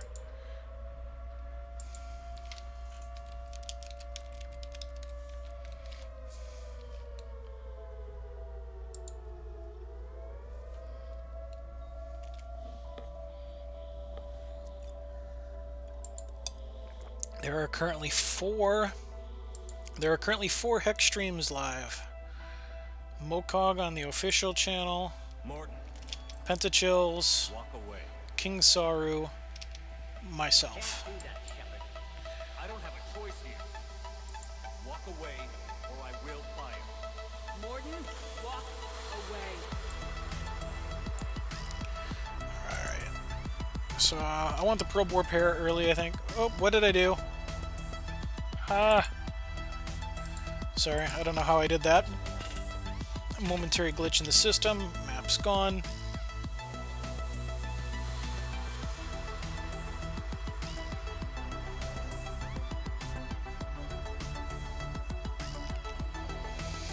TenMoons is ramping to 4 here and finds a Poppy Cake Peddler and hits a Fate Weave faster than I can. Alright, so that's the Fate Weave that gives it flying at +2. Puts a bonus on it that I can't touch that because Spell Shield. Do have means to take Retribution against the Poppy Cake Peddler, though.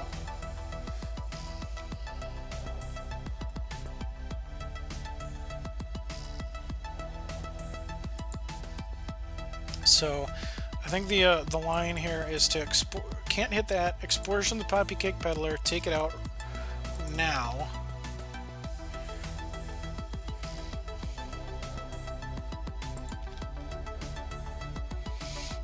And then swing for 8 points of damage, uncontested, and gain 4 health back,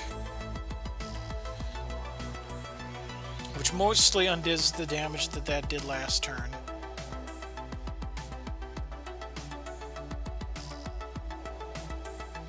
Although that's still gonna be a regular problem that needs to be dealt with somehow. Battle of Destiny. Oh no! No! So the Burly, the Probe Warp, whatever you are, is dead. This is now a 6/6 flyer.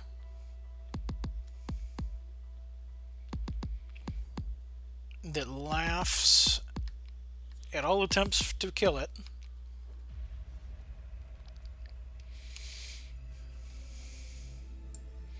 Like, two butchers ready to go, but they're worthless against that. I'm gonna throw down the Burly Botanist to have some kind of drilling generation. I really don't want to block with it though. Oh, hey, just kidding. Remember when I said we were gonna have some drilling generation? Yeah, I lied. Decree of Banishing is gonna get rid of Burly Botanist, so we have a naked board. We're just sitting here with Shoku's Garden going, please sir, please don't hit me. I just want to make lots of dreadlings and gain health and kill you slowly while I gain health and laugh. But it's not to be.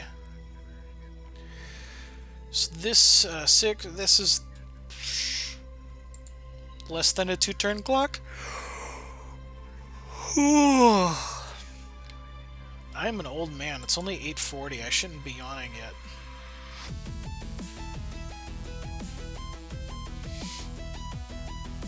$12 damage. Yeah, this is a 2-turn clock now without a blocker, so this probably has to come out to theoretically block that if TenMoons doesn't hit Fate Weave. If TenMoons hits Fate Weave, well, that's all she wrote.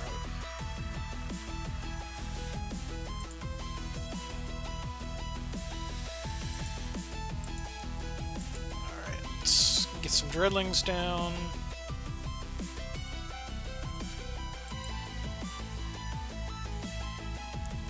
deal some damage. Oh, I forget. I get health for these. Derp. Alright, and kill a thing that can be killed.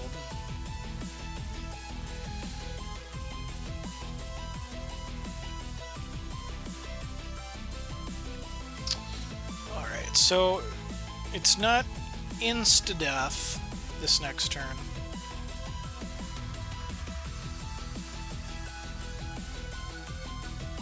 That's 5 damage. So we're not dead yet unless there's a Fate Wave. Or 2.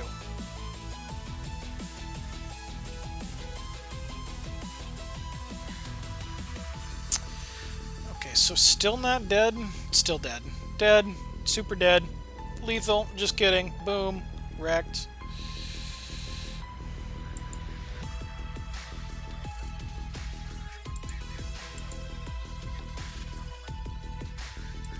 Alright, here's Ye Old Dungeon map.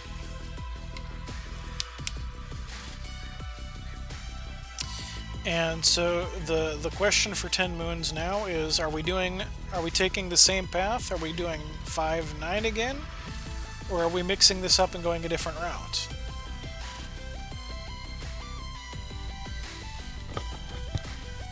Good game. I actually got some hits in that time. Unlike the first time where you just rolled over that deck and laughed all the way. Hell no, I'm staying away from 9. Staying the hell away from 9. 9 gives people fits. If there was ever a deck in the dungeon that people need to build for, specifically to hate out, it's the Avatar of Ruby at slot 9. Alright, you're going to go 3. Alright, so we're going to go 3, 8, 17, 21 will be the path the rest of the way. Alright, I know which deck that is. Go ahead and send me a challenge when you're ready. And for TenMoons, we will start room 3 and continue TenMoons' run towards pillar number 3 and the final boss that resides there. Alright, so this deck is Pipit number 2. Accept. So this deck is old style mill. This deck was built before the release of Frostheart and all the mill cards that came with it. Wait, did I pick the right deck? I grabbed the wrong deck.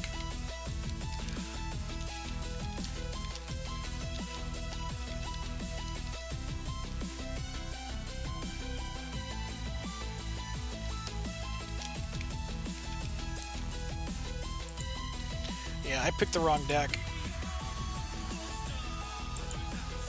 Whoops! Dungeon Master makes a boo-boo every once in a while. Yeah, that is absolutely not the right deck. Oh, nice handwriting, Thrawn, and I blame my handwriting and the lighting.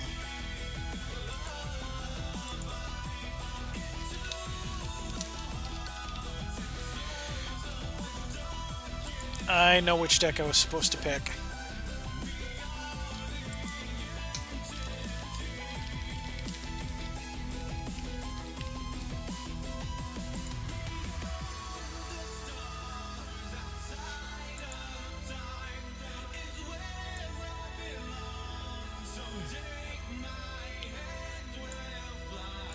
Alright, let's check so I don't screw this up again.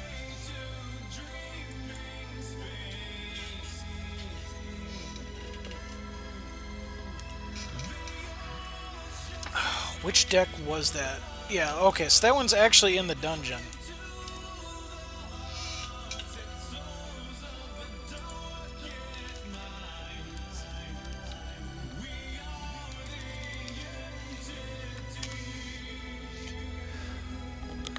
Alright, this is the proper deck. Gotta sign off for the night. See you guys next time. Sounds good. Thanks for hanging out, Stigma Buster. Appreciated as always. Alright, I'm gonna keep this. So yeah, this is old school mill, built pre-Frostheart. We have some Chronic Madness in here. We have some Scheme in here as well to try to make things go faster. And I might actually be... Isn't prize the...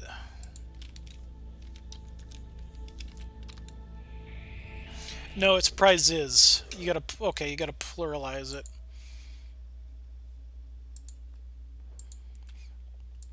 That should populate to the chat channel so that you're able to see it. Let me know if you have any issues with that link.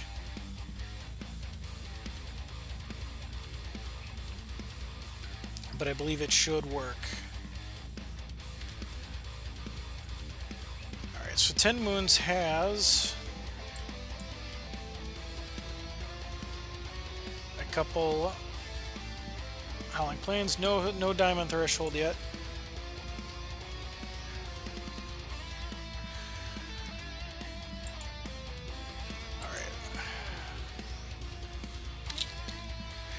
So I have never yet actually used Scheme on Chronic Madness on anybody. So I'm going to be consistent and just use it on Azurfang Decree, which is what I usually do. Deckburn Ruins Fate Weave. That it does.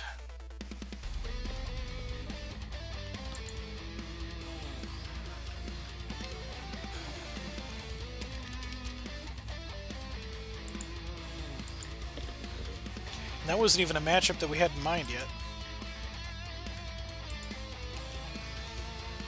Alright, so TenMoons ramping up. And got down both Orchinaya and Deathless Agent.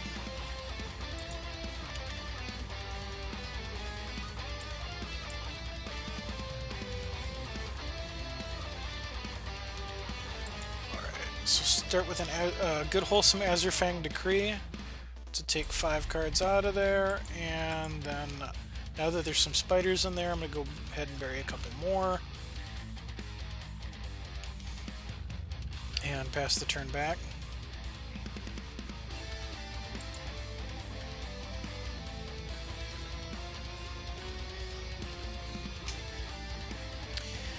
And so now TenMoons has to make the choice on Fate Weaving. Whatever gets put on top is probably going to be disappeared by Azurfang Decree, and we'll also have enough resources to also Frostbite this next turn. He may just aggro you to death without the Fate Weave. That's true, and that's why we need to find some. We need to try to find some spiders as chump blockers, and find them fast. But there's stuns and there's bounce in this deck too to try to delay exactly that kind of aggro. Fifth Book is not that card though.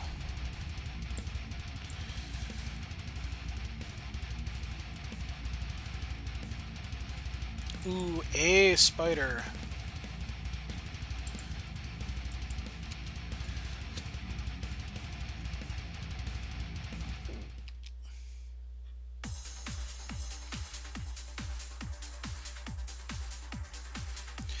Alright, so before their combat phase, we'll play Frostbite to knock those two out of commission for a turn.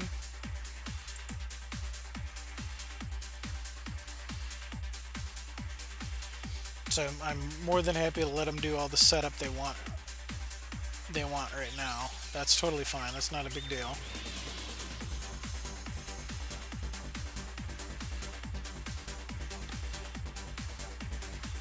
Oh, I forgot I'm supposed to have that down in that corner too.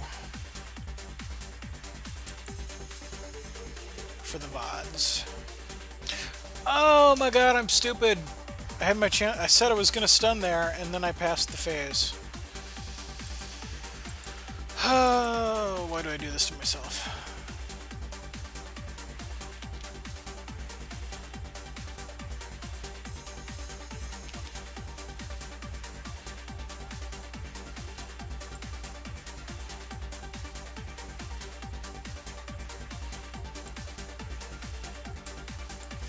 Alright, I'm going to throw out a Spawn of Oathieg as a blocker. And the turn, unfortunately, could not hit a mill thing.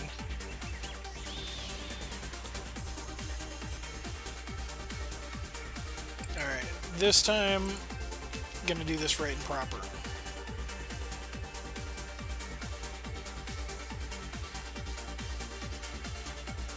And not eat an attack I didn't need to eat.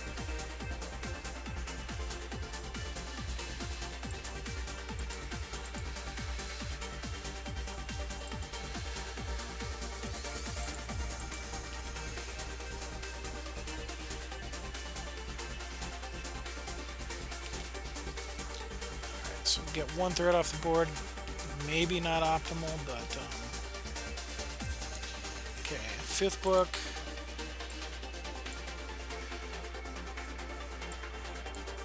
Of Daharsis. Costs 3 to rifle through the opponent's deck and take 3 cards out of it. So cannot play it and then use its ability on the same turn right now because we don't have enough resources for that.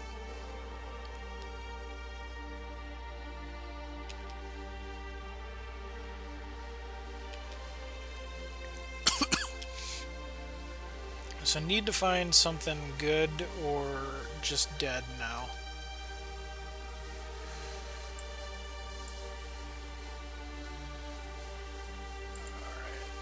Alright. Show me an ungodly spider train. That wasn't it.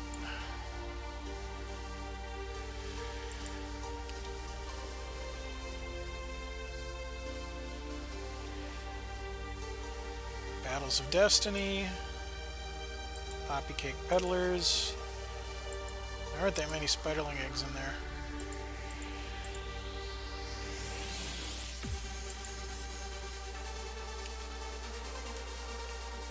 Maybe I should have removed the eggs, but at that point, we're not really doing ourselves any favors.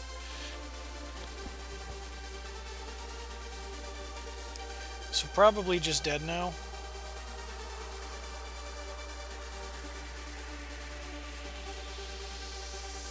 The mill dream wasn't working that time. Alright. Opponent Fate Weave making the choice on Fate Weave there. We'll block the 6 and then take 4.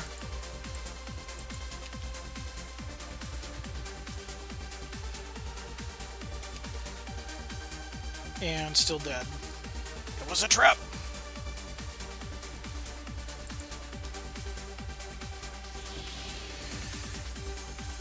Alright, so weirded and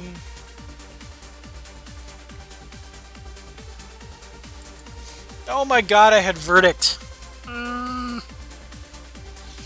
Yeah, Dungeon Master's playing like a chump tonight. Not my best plays on that one. And that's why it takes 5 games to beat a dungeon. Alright, so we are going to room 8. Room 8 has never defeated anybody, so set your expectations real low for me. Frizz is probably Frizzman had another wild growth, okay, to get around to Verdict. Anybody who actually falls victim to this next room is gonna get a highlight, but I don't see it happening. But yeah, send me a challenge when you're ready, and we'll see if Wombo Combo can work. Otherwise, after that, there will be 2 more rooms. So we've got room 8 next.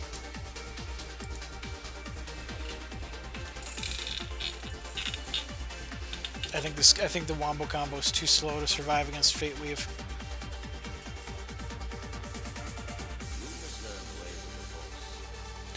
Yeah, so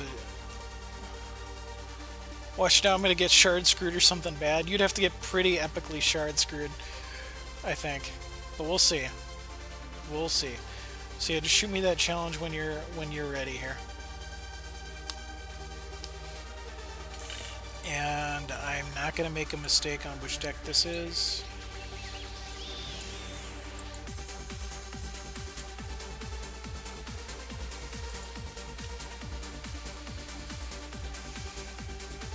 Excited to see Chaos Touch become meta next set, just because Cult of the Nameless City should be in the next set. Yeah, they should be. I don't think they're quite there yet with one set alone, but maybe with another set of toys, they can get there.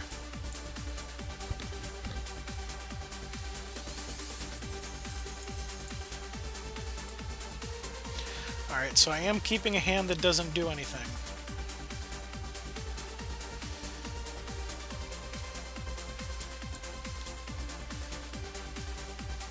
I knowingly, in full knowledge, kept a hand that does not do anything.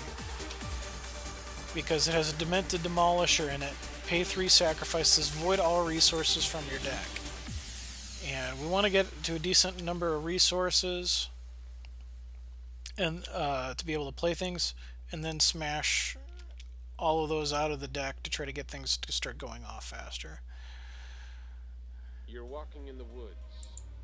There's no one around and your phone is dead. Out of the corner of your eye, you spot him. He's following. So early game right now, it's just kind of a matter of playing shards, passing the turn, trying to build up our resource base, biding our time. For the Wombo combo, which is Sliver of the Immortal Spear. I'll show it off if I draw it. The goal is to get 5 Slivers of the Immortal Spear in play and then exhaust them all to deal 5,000 points of damage to TenMoons' face. So that is our dream.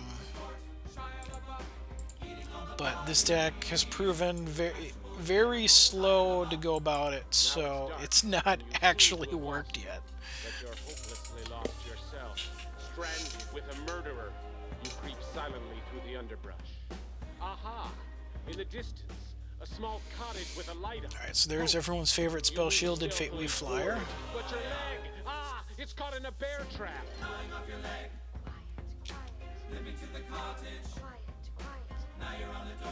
So this I'm gonna take. Probably let things slide a little longer.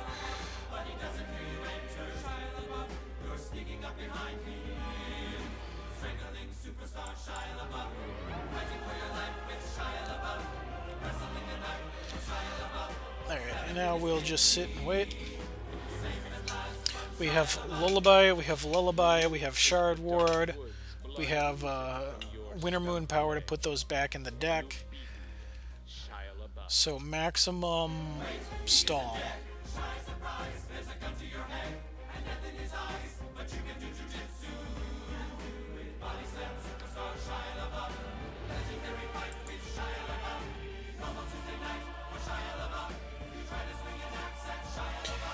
Yeah, it's kind of hard to figure out the exact ratio on that, because I wanted to because you need to have some stall and things to set up the combo. And you need to find those things, so you don't want to just constantly keep drawing shards if you don't find them right away. You fall to your knees and catch your breath. I think this time I Shard Ward Diamond. And I'm gonna we'll hold the Lullaby for a bit. So we'll still take a point of damage from the Howling Brave.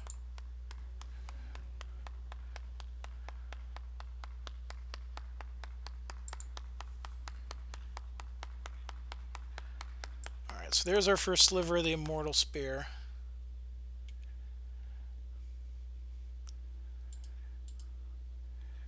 Exhaust 1 to create a Sliver of the Immortal Spear and put it in your deck. Exhaust 5, deal 5,000 points of damage.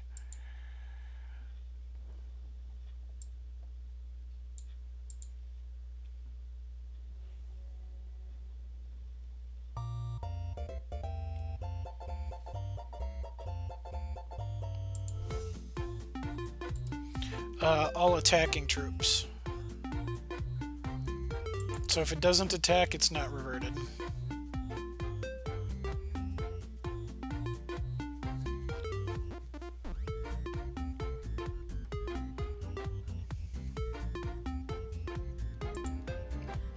Okay, let that resolve. Continue to declare defense. because I'm going to get a stop before combat damage. There we go, Wild Growth. Sure. And now I Lullaby to wipe all that off.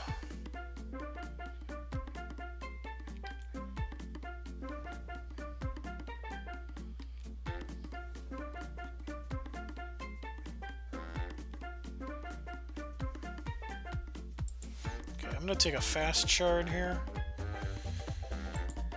Get a second wild. I don't know that this deck needs a second wild, but we're going to make sure we have one. Throw out the Demented Demolisher, because now we're at 7. We're going to have 7 resources. And I'll put those 2 stall cards back in the deck.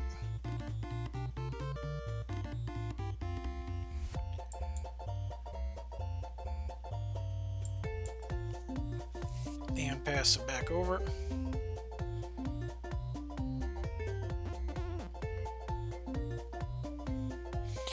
Alright, so this could be a target for... It's a juicy target for removal.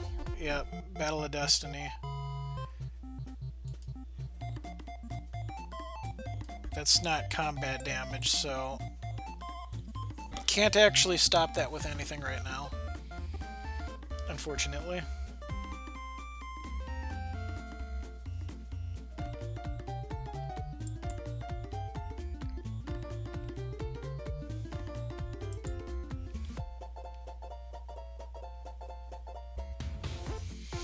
Okay, so now there will be another Fate Wave here, more growth.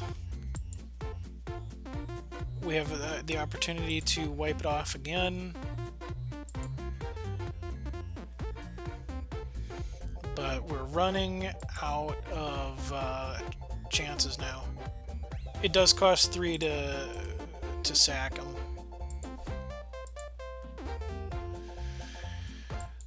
Arcane Focus time.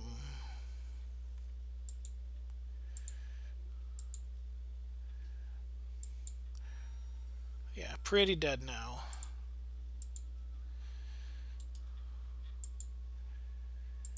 Gonna power that as a 0-8 to try to soak up some damage.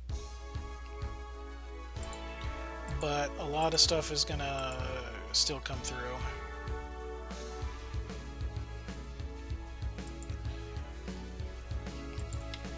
So I think there's a better way to build this combo deck now, with some of the new cards that were introduced in Frostheart, like Bounty of the Magus with Escalate and draw cards. You can kind of keep fishing out more and more stuff. Is one example of a card I would use if I want to try to rebuild this deck into another form. Right? Good old school Final Fantasy. Although I guess Final Fantasy X isn't really old school. Not super old school, but I was like a teenager when it came out, so maybe old enough to qualify.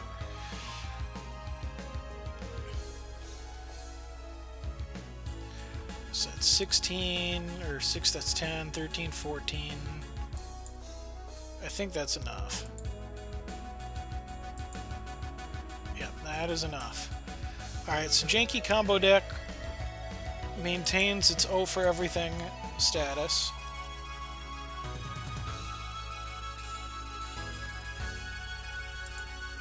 Two rooms remaining.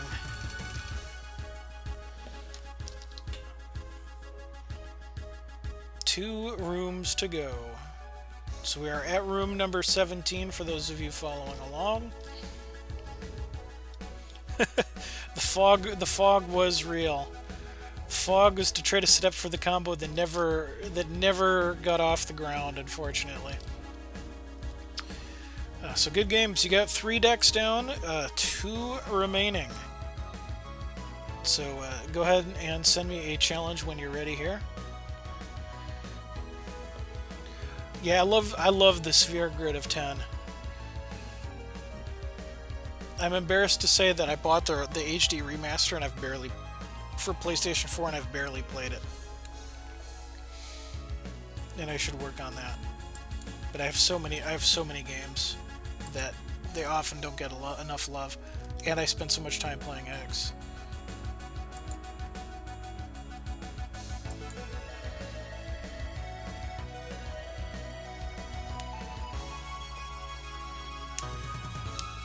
I think 10 probably was my favorite Final Fantasy. A lot of people say 7. 7 was good, but 7's overrated in my opinion. I think 10 was my favorite Final Fantasy, with Final Fantasy 8 taking second.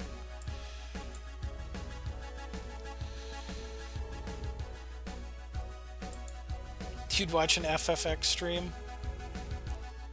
Alright, I'm gonna keep this. It needs another shard, but we have one of our bombs in here, the Hero of Legend.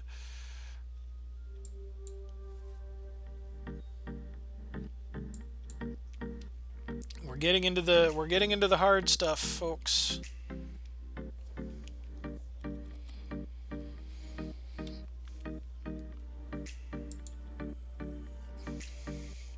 Never played Final Fantasy VII. I know that's a travesty, but haven't felt the need.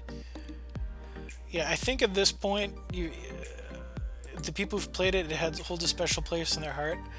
I don't know how I would feel about that game in 2017, firing it up for the first time with no prior attachment.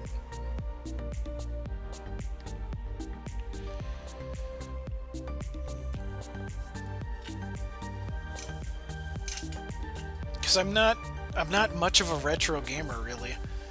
The lower, and it's not all about graphics, it's just more pixel resolution than anything. Because I've got a huge 4K TV behind me, so if the pixel resolution isn't there, and we found another bomb, Heart of Embers, but don't have the resources to do much with it.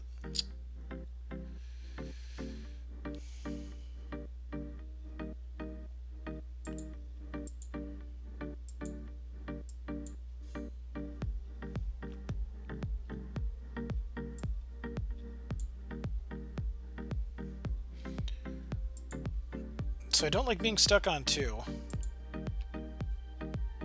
Just Firebrand, yeah, because that's what it is right there. I was like, I don't think Soloist, though Soloist, there is an AA Soloist though, isn't there? I'm pretty sure that is actually a card that has 2 versions, but I don't remember where you get the AA from.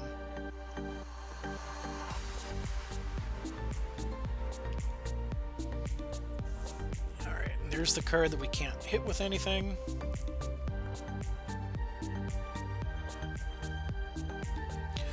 I will take the 2. Now when this attacks, it has +1/+1 for each Valorous troop you control. Okay.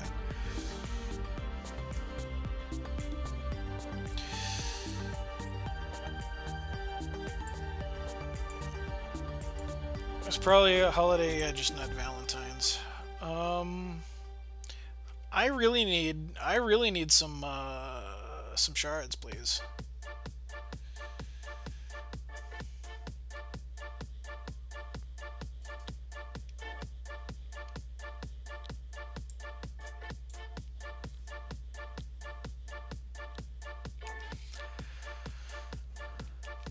This deck should do some great things on 3 and 4 if we were hitting shard drops. The bombs are waiting to get called in.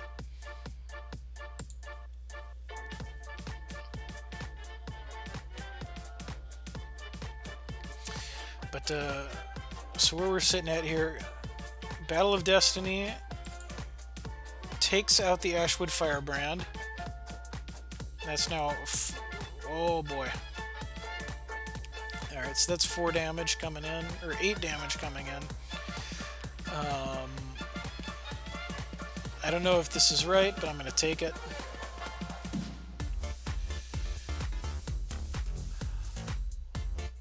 Wow.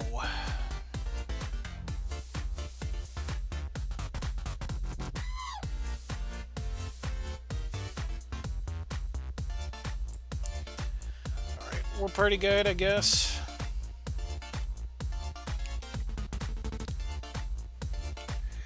This is a good deck, I swear, but it's really hard to do much with it when it's stuck on 2 resources.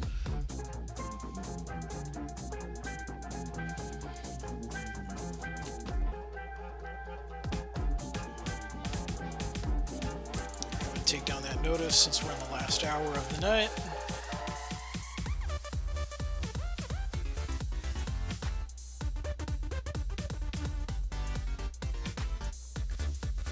Alright, so this is a decree of banishing, taking out probably, if I had to guess, the War Party Guide. And that clears the path for another big swing. Doesn't trigger the Fate Weave here.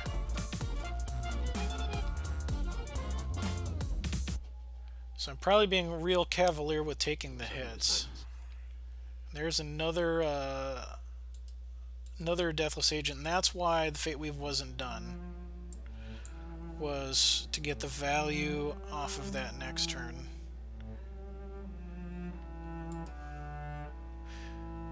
When an Ardent Troop you control deals combat damage to your champion, create a Valor. So just swinging with those wouldn't do anything. The Fate Weave will make those 4/4s, which would kill Hero of Legend. So I think the play is to Chastise to get one of those off the table.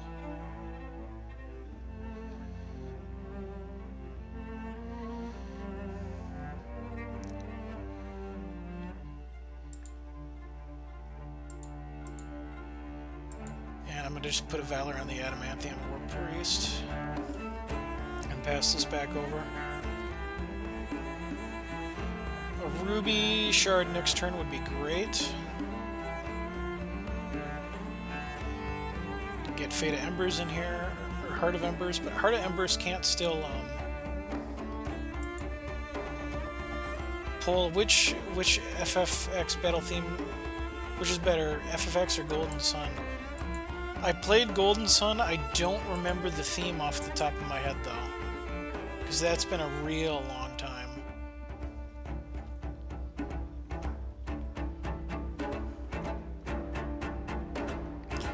Pyre Strike cannot be played.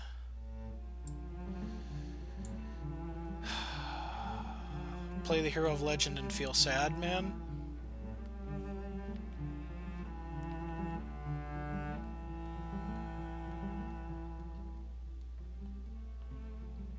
This is probably the weakest performance this deck has ever had. Just not drawing the shards. Great for it. I think Bodefy's right. I would agree with that statement. It was good for its time. Hasn't aged super well.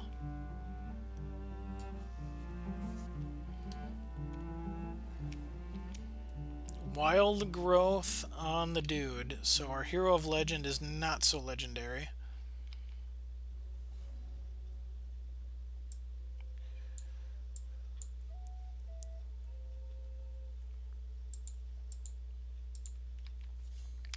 And that's pretty much the death knell here. On our back foot the entire time. TenMoons. TenMoons has an all-expense trip to the final boss room.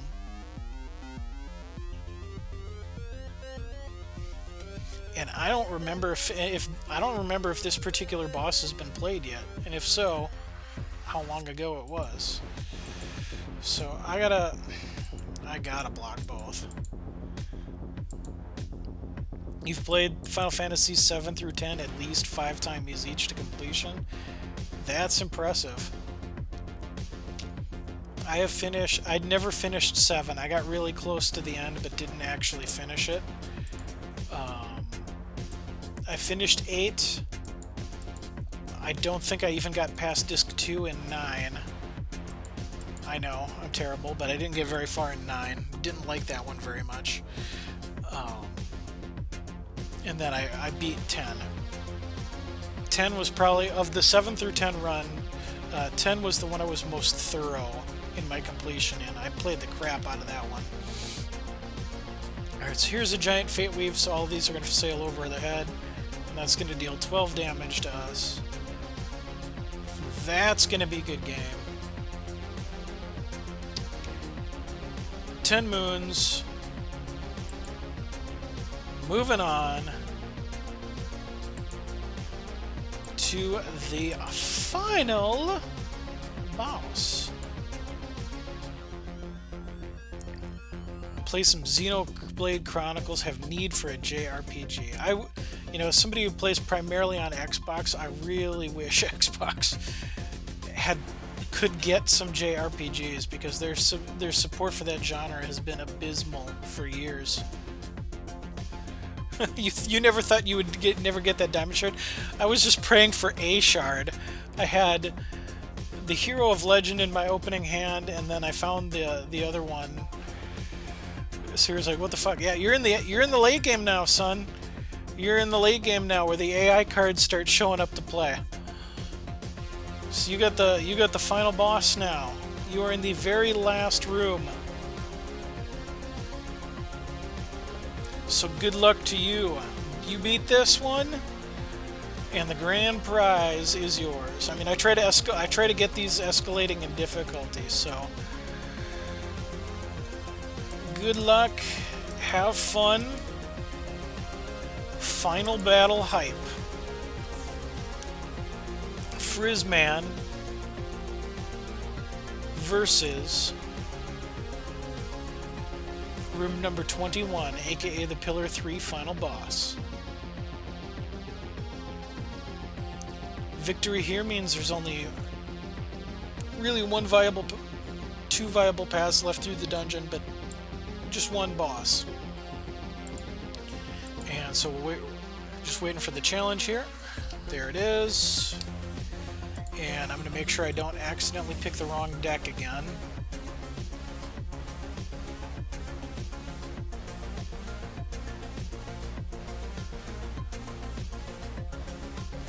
Okay, where is it?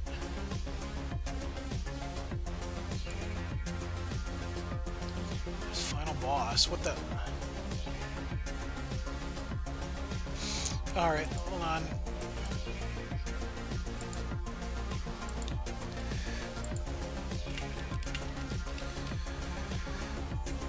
I realized there's a problem with this deck. So, as it turns out, Frizzman, just to explain why I declined that challenge, it has been so long since somebody reached that particular pillar, because all of these decks were built before Frostheart, that the deck does not have legal gems in it anymore. The gems rotated, and I forgot to go back into the deck and correct the gems. So I'm gonna change screens real quick, so that you don't see the whole deck right away. And I need to just quickly rotate out gems so that this deck is standard legal again, or is legal again, because apparently it's super cranky about that. Okay, so that doesn't have gems, that doesn't have gems. Really, all of this trouble for one card?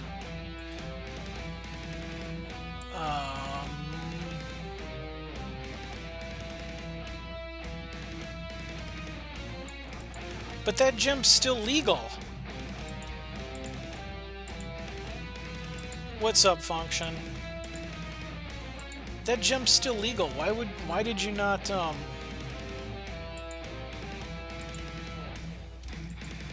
so I don't know why it said my deck failed rotation, because that gem was still legal. Alright, so let's switch back over to the Hex stream. Alright, so try to send me the challenge again, Frizzman, and it should work this time. I don't know why it wouldn't let me play that deck against you last time. But now we have the real final battle. Frizzman versus the Pillar. Function, got your mail, by the way. Letting it rattle around in my head for a day or so before responding. Fair enough. And I need to send you an update on that too after my stream. One minor update on interactivity popped into my head.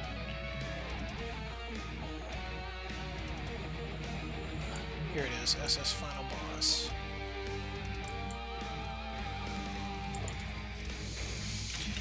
Because I was thinking, how do we make this feel more? How do we make that stream feel more like a raid and more interactive between players? And then I had an idea come to me, so I'll shoot you a small update.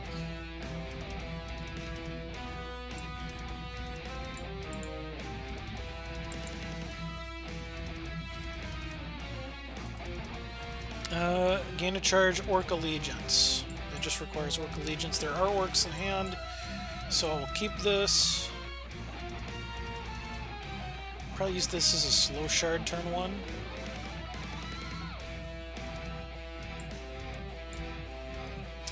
Alright, so the final boss for pillar number 3, lower right corner, is all about them orcs. All about them orcs. No venom. So Arena Regular probably comes down turn 2. Every time we gain a charge, TenMoons takes a point of damage. Alright, I'm going to play the non-fancy regular shard here first, because maybe then these can be used as a to give some things some rage instead of being necessary threshold fixing.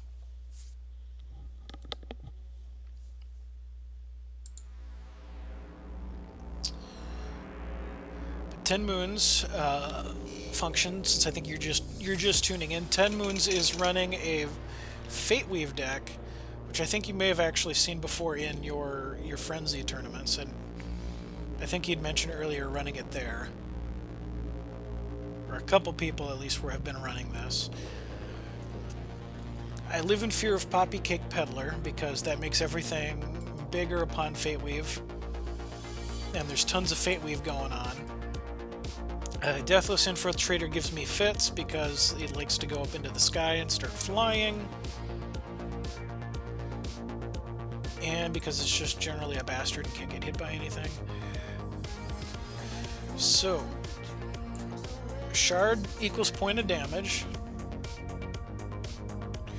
The other annoying thing is that the 4 on that backside is just a pain in the butt. Because that can block either one of these.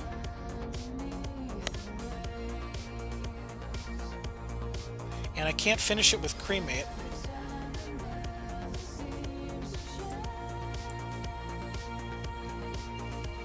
So take a point of damage. This requires 8 charges. Yeah. I think I swing with both of these though. To power up Zanya.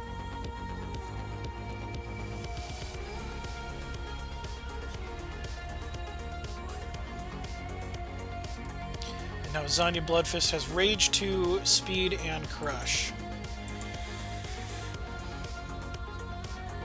Huh, you said butt.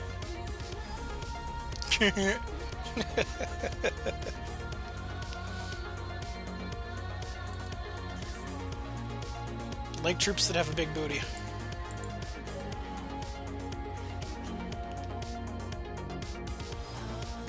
Well, that's just no fun. And this is all happening on 2 resources.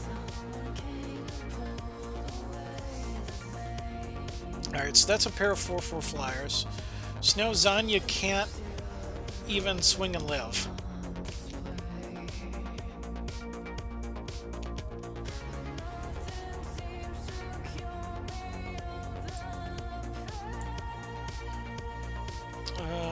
I'm going to do this for a random orc gets Rage 1.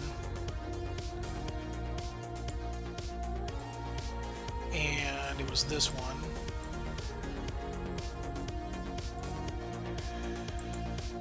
So, more damage on charges. Probably gonna... There's no benefit to swinging in with Zanya and Zanya just dying. So,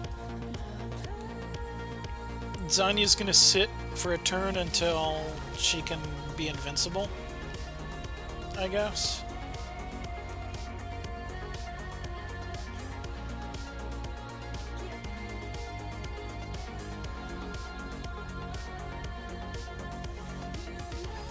And swings there will make Deranged Marauder better.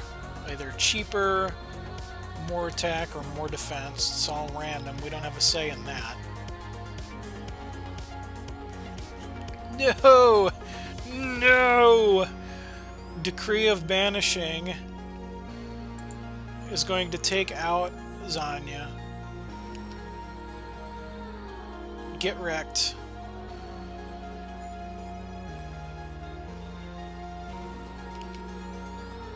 And ramping up one more resource. Possible wild growth. I'm not ready to give up the only thing going for me here.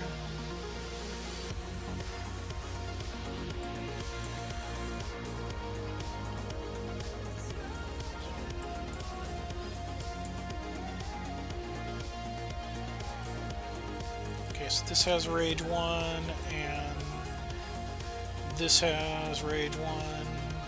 There is a troop in the crypt for Scrounge. So I'm gonna scrounge that to nuke that.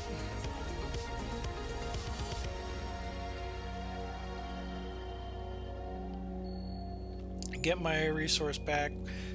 Please don't have the wild growth. Okay, good. We'll swing with this.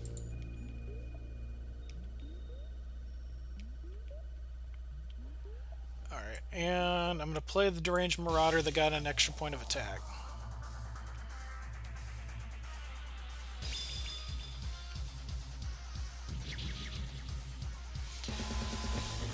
Now, a good draw would be Lasgar's Vengeance. Yeah, it's got to be in here somewhere.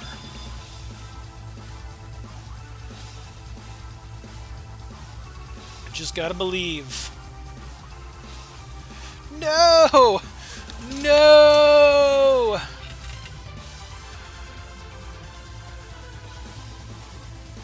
Fate Weave!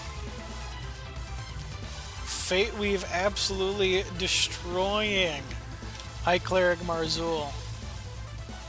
You may have won a lot of fights in the arena to become a High Cleric Marzul, but today you are getting wrecked! And that's it! We have a winner! TenMoons has defeated the final boss. Amazing. So TenMoons is going to walk away with 21,000 gold, 4 Frostheart boosters, and 1, 2, 3, 4, 5, 6, 7, 8, 9, 10 individual rares. So good games. So I will be sending that immediately upon the conclusion of tonight's stream. I'm not going to waste uptime with everybody watching me slap all of that in a mail, because it's boring and nobody needs to see that.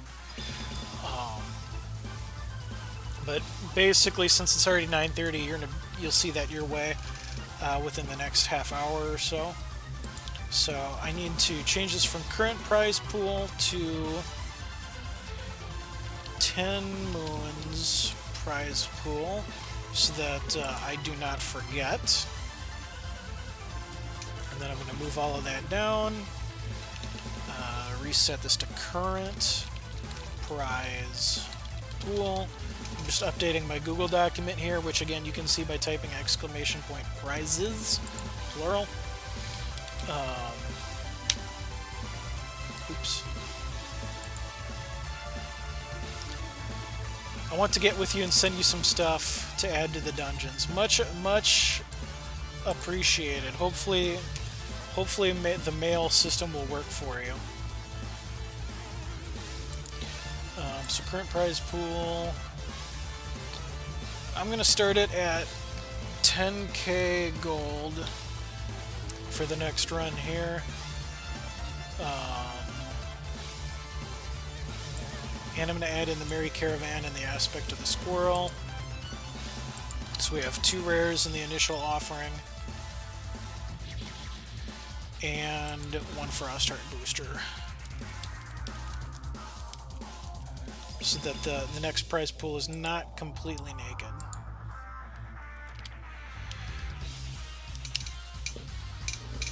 Don't have much for packs or plat, but you can send rares, legendaries, anything you want to send me, I will gratefully accept.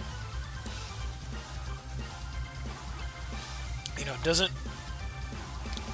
I'm always happy for any price support people are willing to offer, you know, above and beyond what I'm already fronting myself. So it's all appreciated. Anything you're willing to volunteer.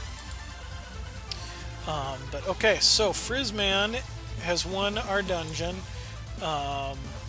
We have time for one. We do have time for another run tonight. So if anybody has not had the opportunity to challenge the dungeon at all tonight, and you would like to do so, yes, PvE stuff is good as well. Even though it obviously can't be used in somebody's deck against the dungeon because we're bound by PvP rules, PvE stuff is still fine. I would sprinkle that into the pool too. I'm taking a quick moment here to update the dungeon map because there's only one path remaining. But if anybody wishes to challenge the dungeon tonight and you have not had the opportunity to do so, please let me know in chat here so that we can pencil in a new player. Otherwise, I will figure out from who is left what we're doing. So Pillar 3 is knocked out. This was done by TenMoons was here. Alright, save that.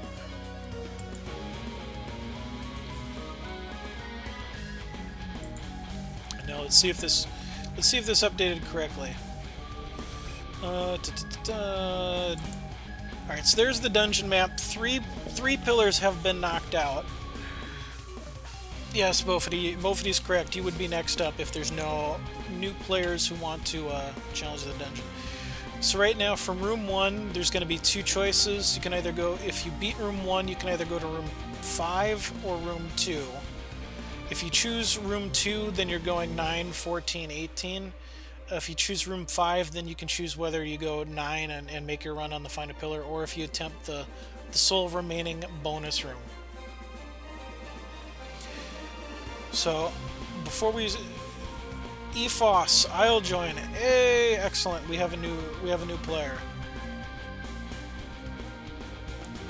What do you get for 13? I have that as that's going to be a current set draft pack. So that'd be 3 boosters and 100 plat. But that room has kicked some people's booties. Alright, so EFOS, you need to have a commons and uncommons only deck. Immortal format, so all sets are fine.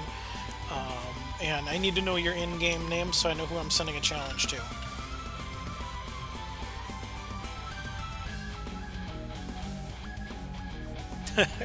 Frizzman, yeah, that room owned me. The bonus rooms are harder by design.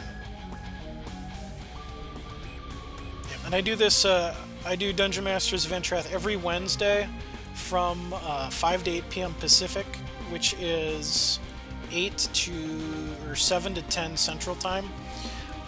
And I'm no bans. It's just every set's legal, common and uncommon cards only, so no rares, no legendaries.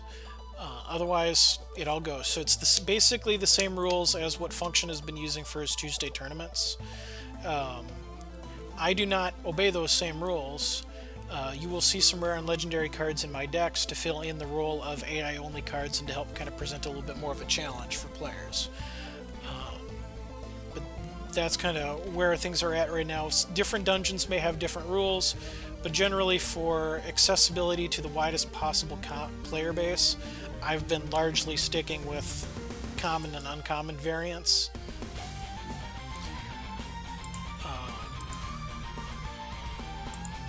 So yeah, that's kind of how things have been working there.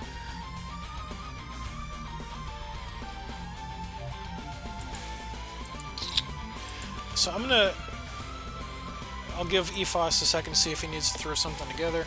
I'm gonna make another quick bathroom run, and then Bodefy, we might start up a run with you as somebody who has a deck ready, so that we're not sitting on a lot of downtime.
Solo,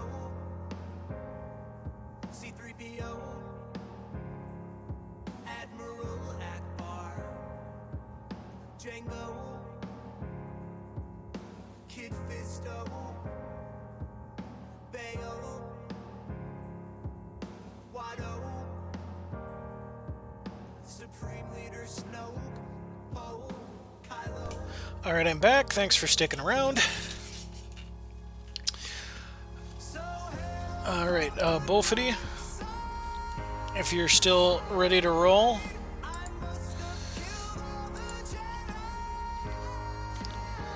I'm going to send you a whisper here. Oh, EFOS is almost done. Alright, we'll give you another second then. And so, while EFOS is wrapping up here and getting ready to roll, I will mention that, you know, thank you all for hanging out. If you're new here, I do Dungeon Masters of Entrath every Wednesday night. You know, this is a very casual, laid-back, kitchen table flavored stream. I like to just have a good time. PvP with as much PvE flavoring to it as I can give it. You know, so I've been doing this for almost 6 months now and been having a blast doing it. In a couple weeks, we are going to have a special celebration stream. No, all of the games are best of one. So if you beat the deck, you move on. If you lose an encounter, your run is done, and the prize pool grows for any future challengers. Because you have to win basically 5 games in a row to get to the end of a dungeon and win the grand prize. So for time's sake, and to allow, you know, as many people as possible to have a shot at it during a stream, we do best of ones to cycle more players through, because a person's good run, one person could be playing for 30, 40 or more minutes to get through that many games as it is. And so that's why we do best of one. I finally also recently had my channel emote approved. So that's subscribers. Not that anybody has to subscribe, but there's an actual tangible benefit to that now. With the Princess Corey emote. Need to move that down because it's getting in the way of chat. I'm curious if they ever do release a mode that allows you to play PvP e-cards in private games. If they did, I would find a way to make that work, though even though that's going to create a massive headache for me with a number of different things I have to consider for decks. Goliath, I would say you probably are too late to join tonight. EFOS is finishing up a deck. I don't think EFOS will have ever challenged the dungeon before. So when EFOS is ready to roll, we're going to give EFOS a run. And normally I'd be wrapping up the stream in about 20 minutes. So EFOS probably is going to have the last run here of the night. And I have mail. Hey, TenMoons, your mail came through. We have alternate art blessing of unicorns, Dread Driver, ooh, Might and Malice, Righteous Vanquisher. I wish they would fix the whole art on mail things. And AA Dread Driver, excellent. So I'm not going to claim those just yet though, because I want to write that down so that I don't lose track of that. But I'll keep track of that and then send you your prizes too. Before I actually go to bed. After stream, but before I go to bed. Alright, so the IGN for EFOS is Jaco Ren. The lesser known cousin of Kylo Ren. And that's my one bad Star Wars joke for the day. JACQUOREN.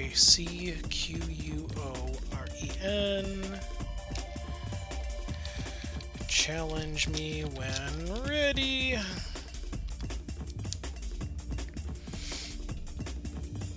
Alright, so Whisper has been sent to Jaco Ren. Challenge somebody, you just click on their head. And there's a... Okay, you can barely see that with Princess Corey's face in the way in my camera, but there's a challenge button there. This works too. So we'll wait for the challenge here. I'm gonna tuck Princess Corey emote away for now.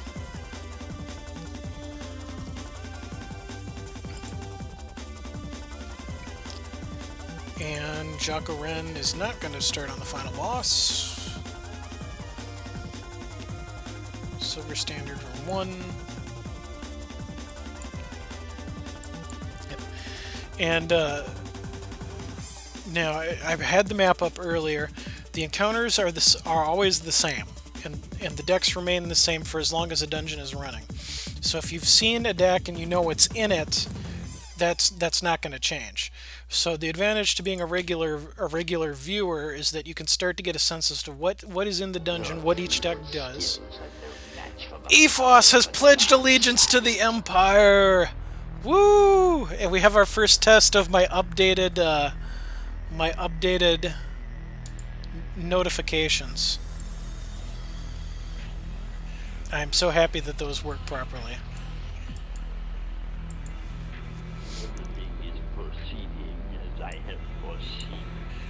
Okay, so apparently the Nightbot audio is still working too. They're all Star Wars themed because I'm a huge Star Wars fan. Thrawn is a Star Wars character. Yeah, so I've got new ones set up for follows, for bits. What are the other notification types? Subscribers, hosts, and I think direct cash donations are the 5 different types of notification you can have. So I have new Star Wars themed GIF and audio set up for all 5 notification types. That is a Bonsagi Deadeye. Deathcry target opposing troop gets -1/-1. Okay.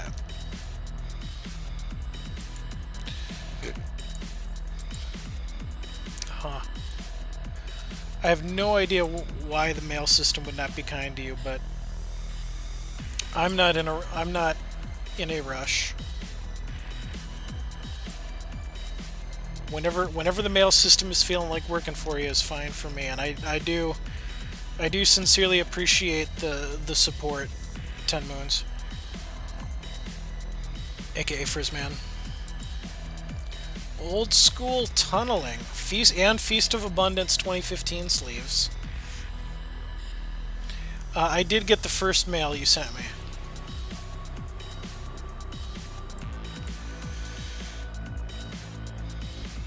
Alright, so 4 resources. I think the play is to do Shoku's Garden here. so we can start getting some health off the Dreadlings, and then Alpha Swing with everything.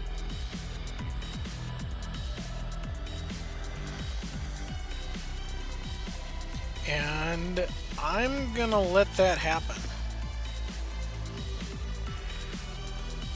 I think I'm fine with that.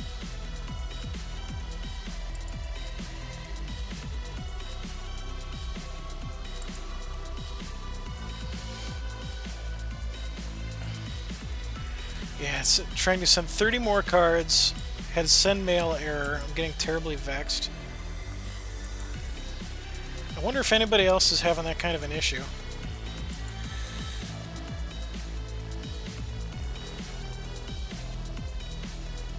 If it's a persistent issue, Frizzman, and it runs beyond just tonight or tomorrow, you may want to file a support ticket just to have them take a look at that and find out if something weird is going on with your account or if it was flagged for something. Because I've heard of people having send mail issues before, but they're usually short term in nature. Okay, Juggarin, somebody at their door. They'll be right back. So gotta hang out for just a second here while they tend to some real life issues.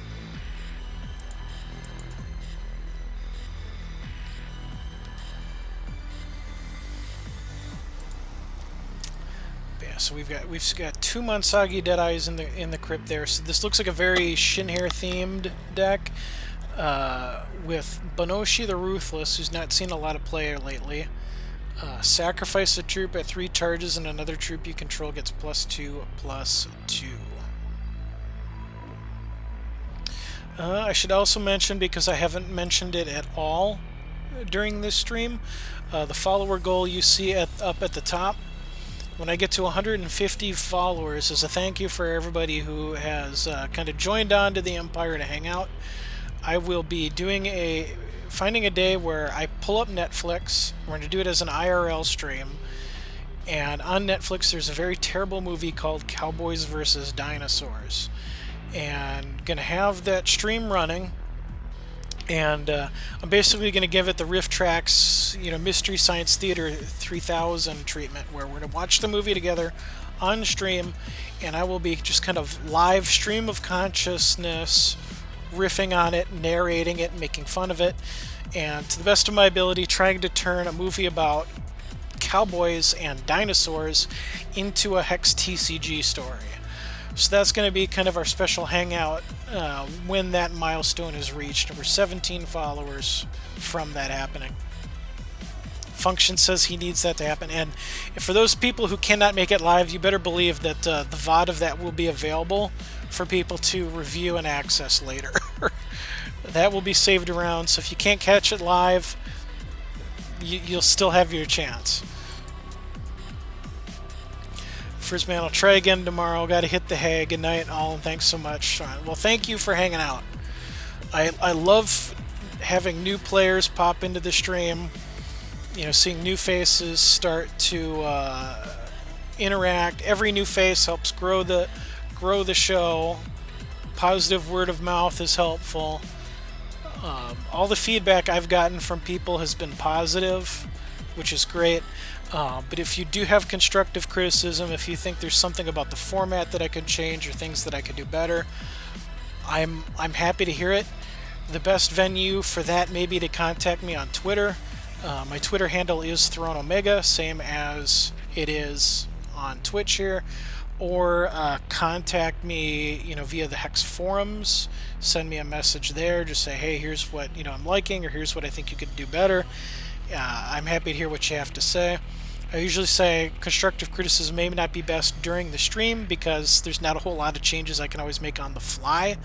Plus, with the amount of things I have to do, just paying attention to chat, the game, the miscellaneous programs, I can't promise that I'd give any constructive criticism delivered in Twitch chat the full attention it deserves to really listen to it and digest it while so much is happening.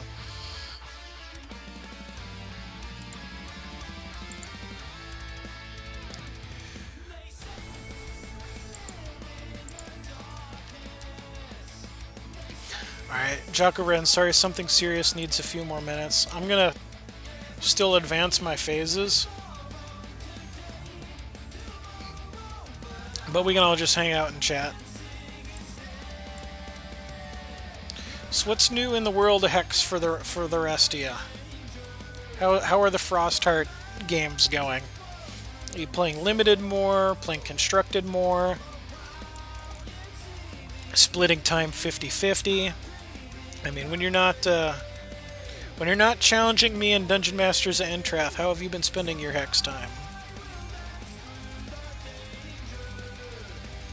I myself have been playing, when I'm not playing limited, I've been playing a Ruby Wild Sockets deck on the ladder that uses Ruinir Hierophants and Dark Arts. So that particular combination can make people salty because those cards aren't cheap. But the deck is so much fun and it's so good. So I've been rocking I think I'm 15-4 right now. So I got about a 73-75% win rate on the ladder. So that's been helping me shoot up ranks fairly quickly here. Function hasn't been playing quite as much Hex in the last 2 weeks, but when I do have time, the only thing I'm ever doing is draft. And how are you liking draft in this set, Function? Have you been able to explore a diverse range of archetypes? Or are you kind of jamming into the same thing repeatedly because you like it?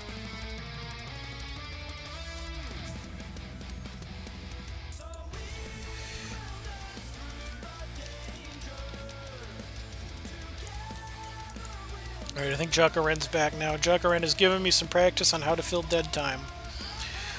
This format is great. Goliath 98% PV or 90% PVE. I'm guessing the new arena, probably, for you, Goliath.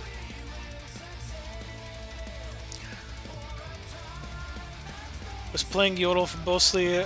Been doing a lot of losing. The draft format has been difficult.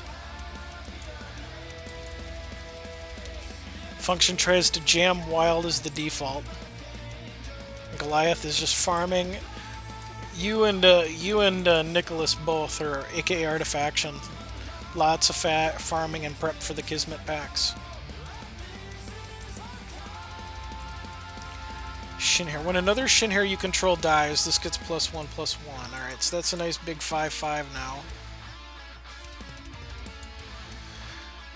Dies to Strangle and a block. I think I'd just sit here and wait. I would have liked another shard or something else.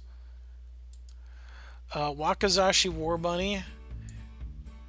Target opposing troop gets -X/-X, where X is his troop's power. So, Dread Apprentice is just dead, I think.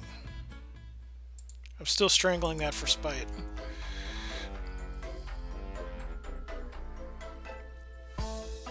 Are you kidding me? +1/+1 in life drain? No, I really want that dead.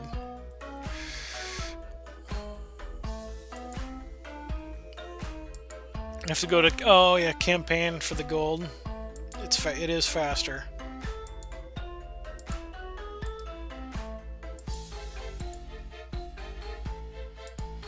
I've just been buying my gold. Usually, I'm gonna let that hit. Taking the draft winnings the few times I have a successful draft and just selling those for gold. Alright, that needs to get butchered. Because it's too big and scary. And I'm gonna play out the Dread Factory here. To start trying to, I think I actually swing here and take that 2 damage while it's wide open.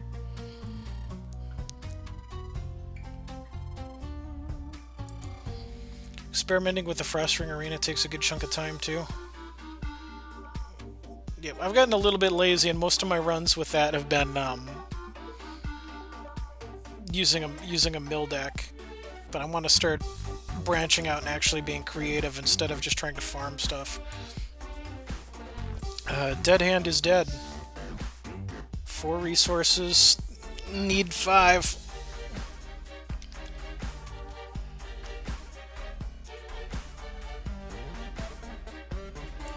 Alright, that's another dead draw, so we have a Dread Factory and nothing to feed them. So nothing to do but play it and pass. Play it and pass. So I'm not, just to kind of give everybody a heads up on the next few days too, I'm not going to be streaming over the weekend. Friday, Saturday, and Sunday I'm going to Eau Claire to hang out with my best friend, and play some golf and probably a little bit of Xbox. So I'm not going to be around to stream. Him and his wife are expecting their first kid around December, so I'm really trying to get my bachelor time in with him while I can, because once their kid comes, I'm going to be very backseat to what what they've got going on. So next time I stream after night will probably be Monday, as I'm forcing myself to do a Hexercise stream and stream Hex from a treadmill every Monday from when I get home from work, so sometime between 4:30 and 5 p.m.-ish Central Time, until Function fires up the General's tent. His going live serves as my okay, you can stop now point. And then I might do a little bit of streaming on Tuesdays, though I enjoy the frenzies, so I'm not trying to compete with that too much. And then of course Dungeon Masters of Entrath will, as always, remain the hype on Wednesdays. And then in the later parts of the year, I'm just gonna do this for the counter and I'll let you hit me. The later parts of the year, as we get into winter, I'll be streaming more because my social calendar's less active in the winter. Ew, feeding the young ones.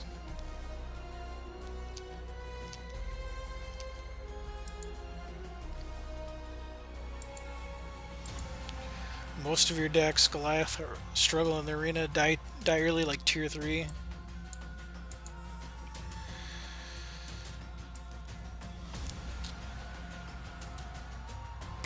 Alright, you know what? I want the bulky.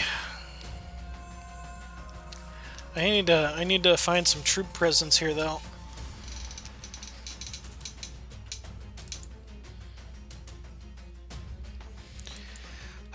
I wish there was more to do with mercenaries in the campaign.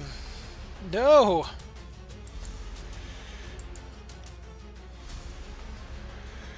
Right. Can't spend too much time with friends anymore because they have kids now. I'm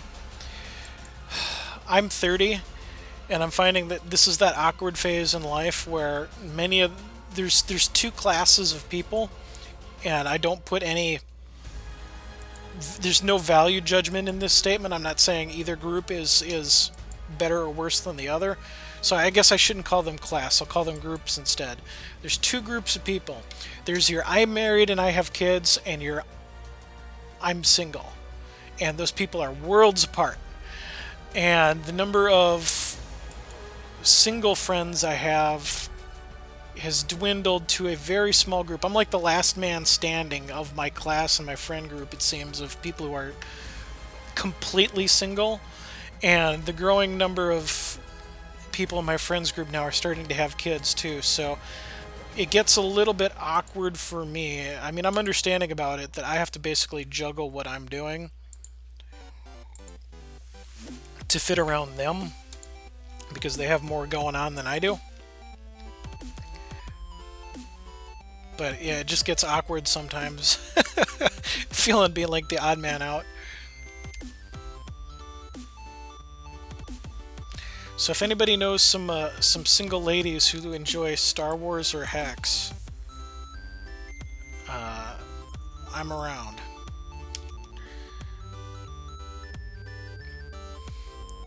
Alright, so I made a mistake there by not exhausting those Dreadlings into the Dread Factory. I think I would rather have had a couple tokens on the Dread Factory here to try to get some more consistent generation going than the one-off hits there.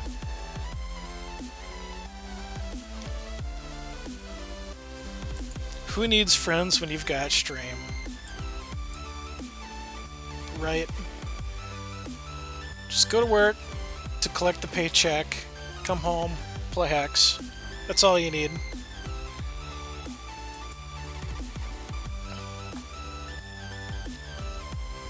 Alright, so Rotcast just straight up kills that, so let's get the token. Bummer you're not in Chicago on that one. Yep.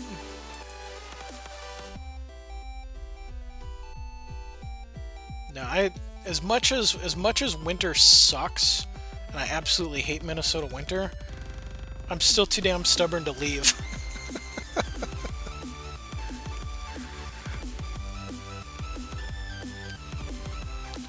Because Minnesota's spring and fall are amazing.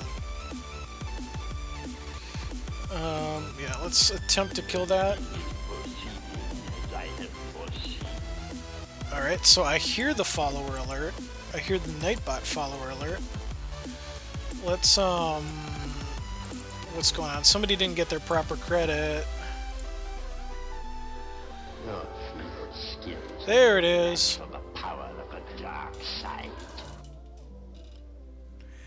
Exonov. I'm probably totally mispronouncing that. Thank you for the follow and joining the hype that is Dungeon Masters of Entrath here.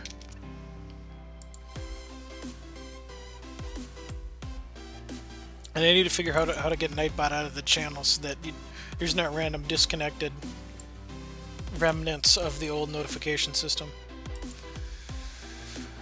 Function, you need to visit... Wow, flooding on shards, man. Need to visit Minnesota one of these days. And, yeah, it's a lot closer than California. Well, if you ever do happen to stop by Minnesota, and you have the ability to, if you give me advance notice, I'd be down to hang with you or show you around for some stuff if it's in the general Twin Cities area. I live about 20-30 minutes from Minneapolis, so I'm not super far outside the big cities. Draft Punk had a baby last year and had to jump ship to the parents' social club. It's like you wake up one day and suddenly it makes perfect sense why they only hang out for like 1 to 4 p.m. and can't travel more than 10 miles from home.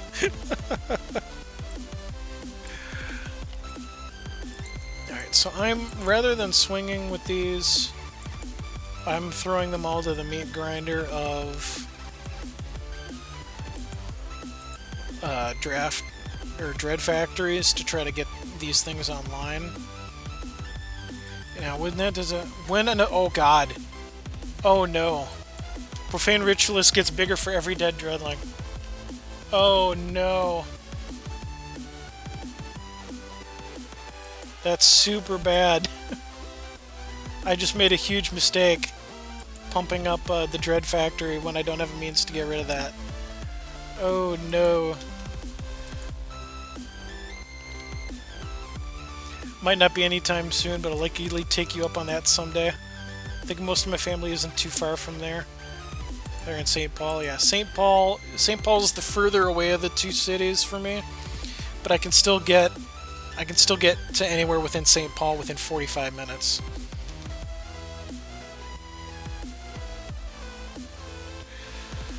So, what's the play here? Because we've got the ever-growing Profane Ritualist, which is just a nightmare for this deck. Summon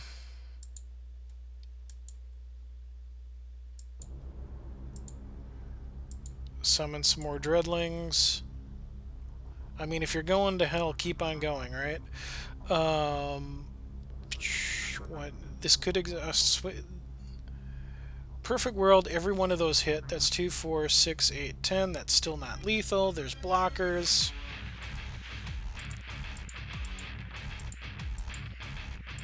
This is probably super bad.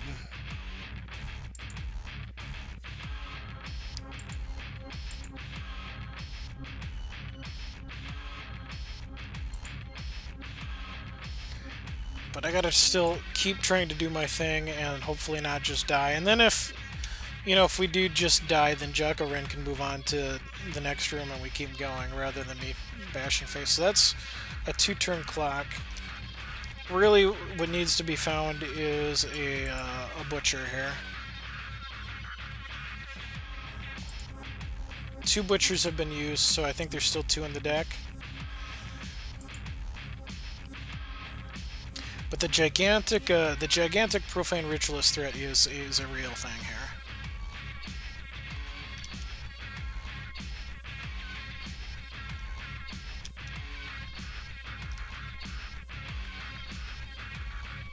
All right, so find an answer or die.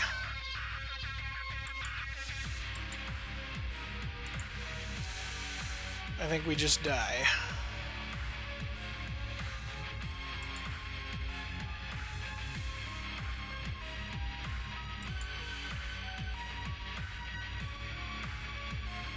So it's 2, 4, 6, 8, 10, 12. That's 14 damage. So in theory, it's lethal, but with blockers, it's really not lethal.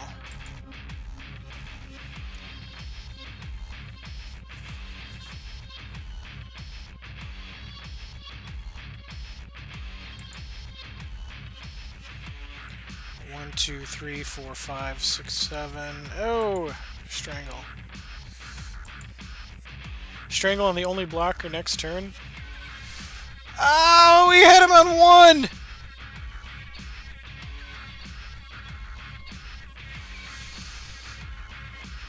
Seven, 21, 25. Oh, and he's got exactly dead on board! He has dead on board. Wow. Talk about some math action in those last 2 turns. That's exactly lethal.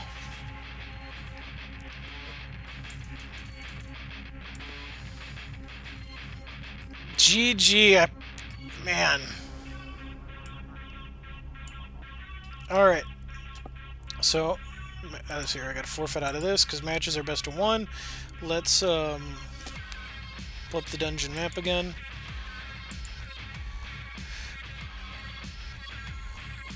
So, Ephos, you have a decision to make here.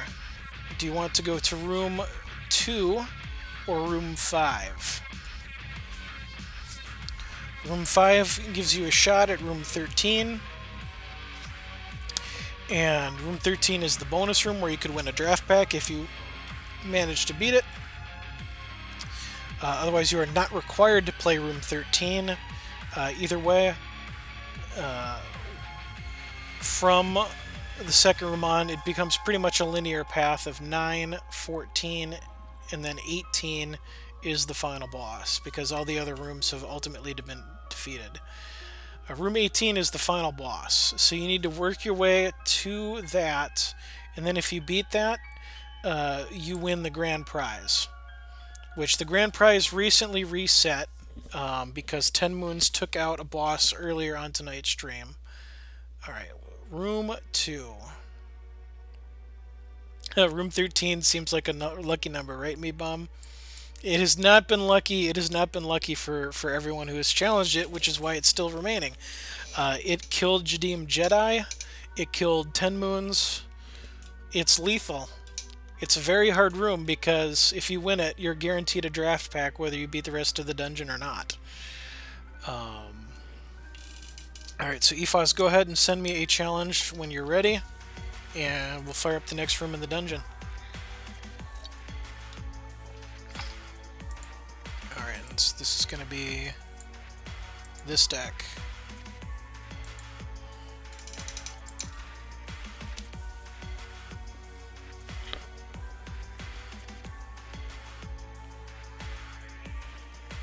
Alright, so this is Fiona Honeyfinch, All the Flight.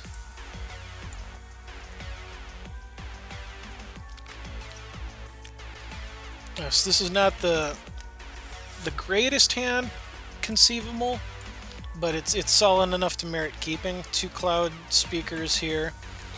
With a 1-shot, target troop you control with flight gets +2/+1.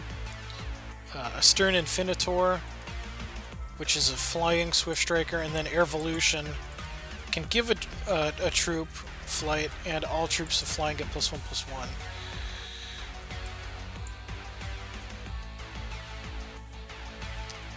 So we have some foundations to build off of here. Next week you will be here for the bonus room. I like your spirit. Assuming EFOS doesn't beat the last pillar now, yeah. Now that we're down to one pillar, I really need to... I'm gonna need to spend a lot of Hex time not actually playing Hex over the next week.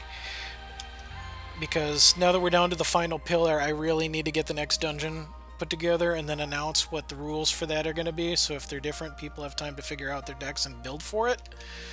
And I also need to put together the decks for my special one-night-only 6-month celebration stream of Dungeon Masters of Entrath, which is going to be on Tuesday, August 8th. If I did the math right, and I'm remembering correctly off the top of my head, I need to build like 20 decks for that one night alone. So I may try to do a little bit of recycling, but it's crazy how much effort and production I'm going to be putting into that stream. So hopefully it is quite hype. It will be, to my knowledge, I don't think anybody has attempted to do a player versus player raid-like experience, but I'm literally trying to make a raid for Hex. With some house rules, shenanigans, because obviously we only have PvP, and only one player can play one player at a time. So how do you create a raid under those situations? And the answer is not easily, but that is exactly what I am attempting to do for Tuesday, August the 8th. I assume it's still commons and uncommons because that's the only thing keeping the stuff budget. Yeah, for the most part. If you're talking about what players can do in future dungeons, I may go a little bit in the direction like Hex did with their dev streams today, where I'd say you can have one rare of your choice, and everything else has to be common and uncommon. And what is up, Pandemica, aka the Tribunal Magistrate? How are you doing tonight? You are no longer the most recent champion. TenMoons came in here and earlier tonight bitch slapped one of the pillars and joins you, sir, in the ranks of the Dungeon Masters of Entrath Hall of Fame as somebody who has successfully defeated a dungeon. Alright, so there's no point in swinging in with a Cloud Speaker.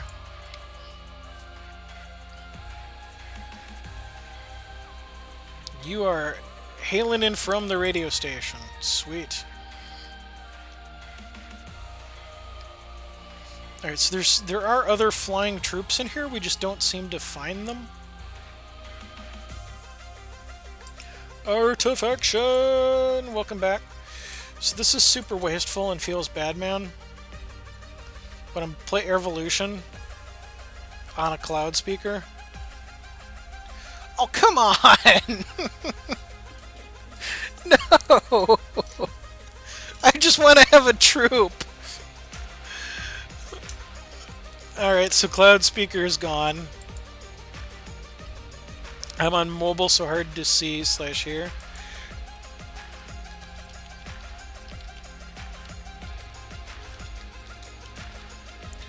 Frizzman, aka TenMoons.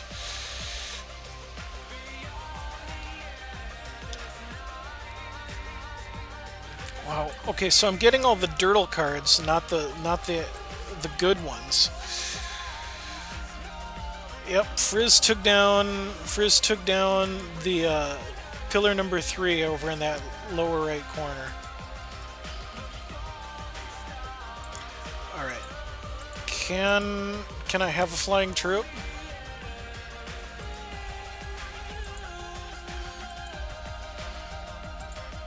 Fear my 1 point of damage.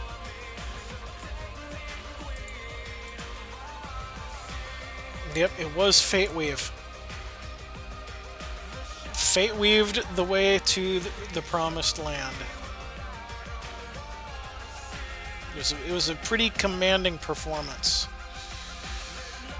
Alright. And more sacrificial bad manners. There's a lot of removal on that deck.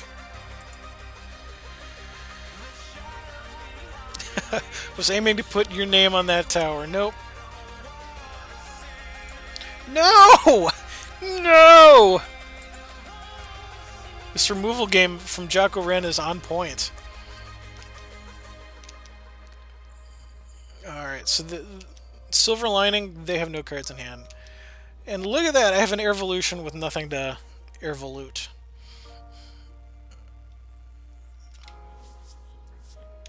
So Killblade of the Milky Eye comes down. Fiona Honeyfinch is going to get slapped for 5, and I... Sacrifices the Killblade to power up the Death's Head Rider, which is impervious to Fiona Honeyfinch's power, because that only hits troops without flight. So this... right. Just dead. This, as they say in the business, is suboptimal. This is not the way you want a game to go. So, pretty sure, because I don't have sweepers in here. I don't think there's any sweepers in this. Ooh, a Thunderbird.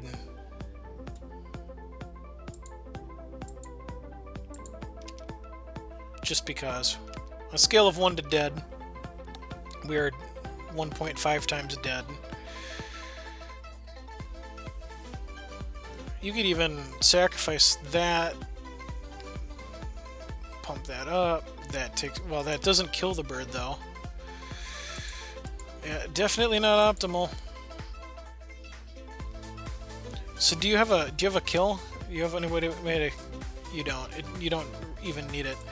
So I'm gonna block that for not good, very bad things. Had Frizz not tried before? Do we share a 100% win percent? No, I think that was Frizzman's second attempt of the night.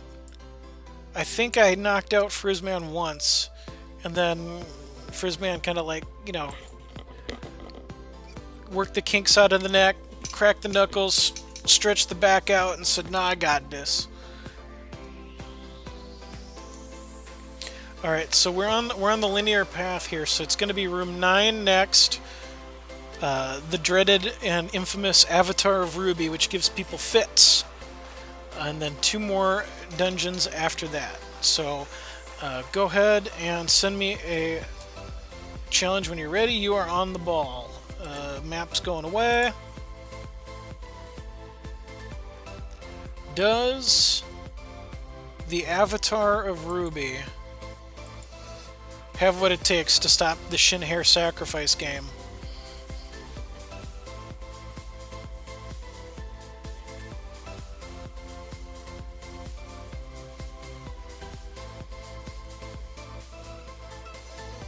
Alright, Jocko Red won the coin flip.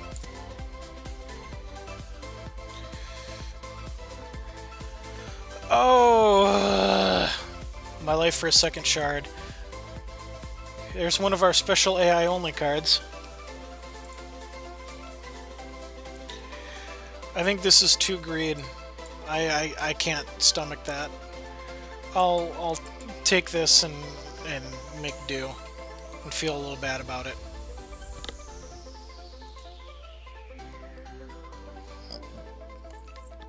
We are on the draw, but I feel if I kept a 1-shard hand, I'd never see a second.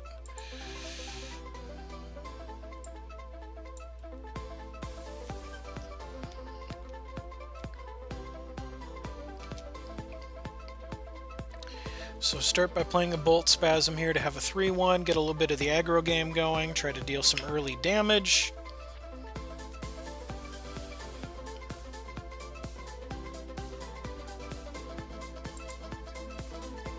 And that, the Monsagi is rough because that dies and that can take out something else. Alright, so on to...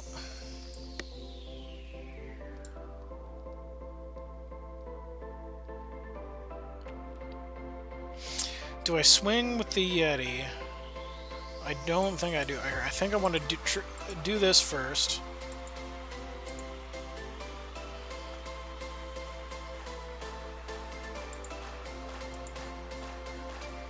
And I'm going to crush over you to get some value. You are going to kill the Bolt Spasm. But now I play the Baby Yeti so that I get to keep it. And Function, you think you've come up with a few group effort / interaction mechanics for me? Excellent. I have one. So I'm going to send you an update on our little scheme thread about what my one is.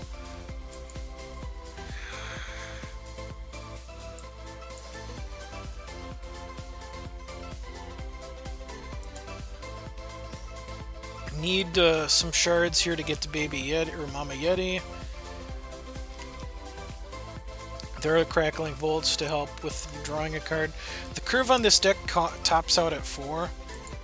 Mama Yeti's really the most expensive thing in the deck, so by the time you get to Benvolio's charge power, you can afford whatever you hit. Well, ain't that annoying. So that is a 4/4. Mama Yeti was not the droid we were looking for.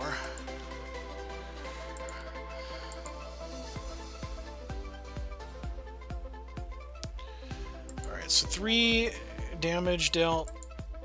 And I am gonna go ahead and do 3 to the face. Pick up a shard, because Benvolio's charge power may be what's needed here. And look at that, mail came through. Is that you, Frizz? Is your thing working properly now? Cards like Mama Yeti and the Crusaders are reasons why you think this is insanely good. This game is insanely good? Yeah. They have their own deck building requirements that make you force you to think a little bit differently, but then they reward you for it with some extra power.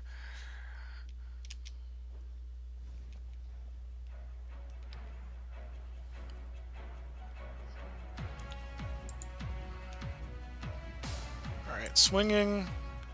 Don't block the Yeti. Don't block the Yeti. Alright, you blocked the Yeti. Well, I suppose, because that makes that bigger. I'm going to hit you in the face for 3. And then I'm going to pass.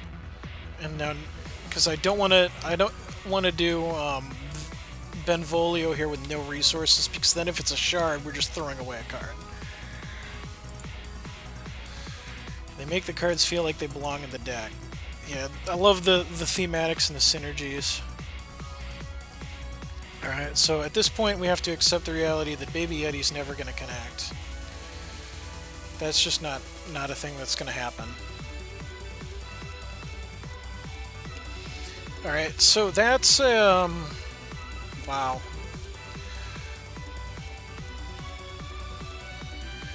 Okay. So, shard. What's the secret group chat for collaboration business? I'm an ideas guy. I will see if I can include you in my top secret Hex. It would be in the Hex forums. The thread about where the planning for the special stream.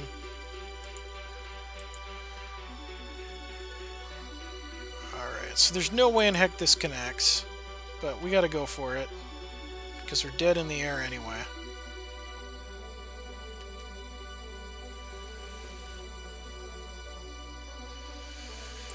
And slap you in the face.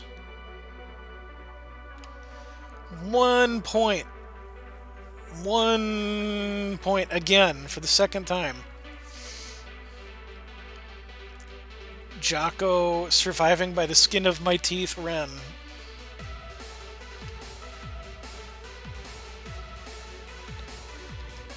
takes down the much feared, but not this time, Avatar of Ruby is dead! It's dead! GG, 3 down, 2 to go. We are now at room 14 on the map here. So send me a challenge when you are ready.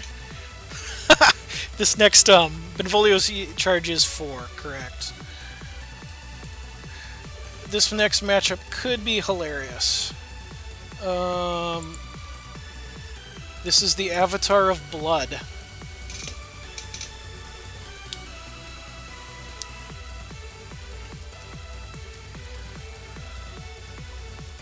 One flavor of blood sacrifice versus another flavor of blood sacrifice.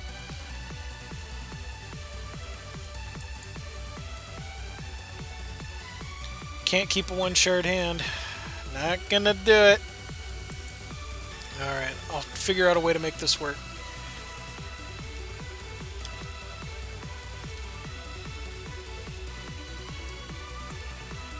Alright, so this deck wants Tomb Swap.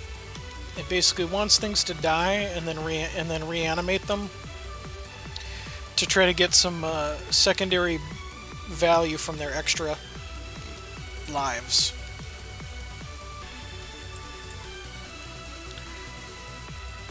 Alright, so sacrifice another troop. All of your voracious zombies and relentless zombies in all zones get +2/+1. So we'll throw that down. We can throw down the relentless zombie next turn and then sacrifice it into that power.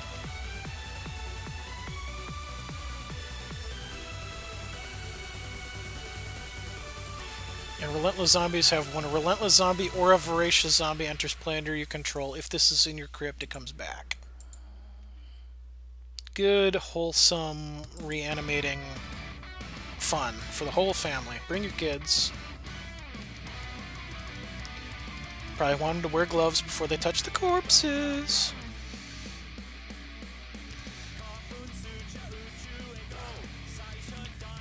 Alright, so that's a good combo.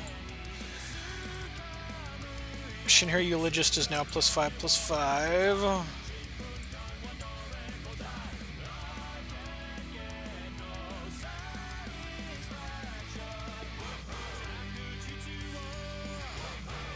I could Tomb Swap to get that back in the hand, but there's no real benefit for it.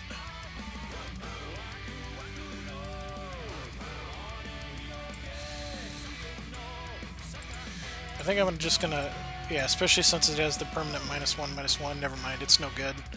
It's damaged goods. Alright, we'll swing with those 3 because one of these is gonna get through. And then, after post-combat, sacrifice the survivor.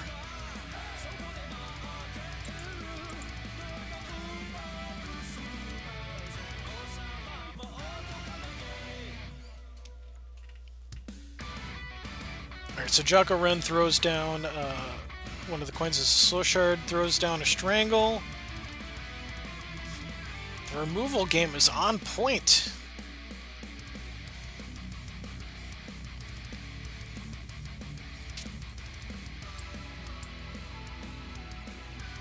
But little do they know.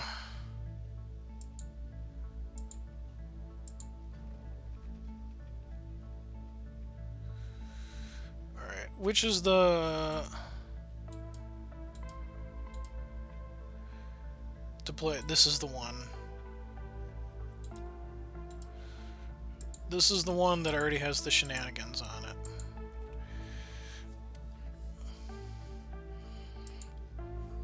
So bring it back to give it a whole bunch of dreadlings and slap in the face!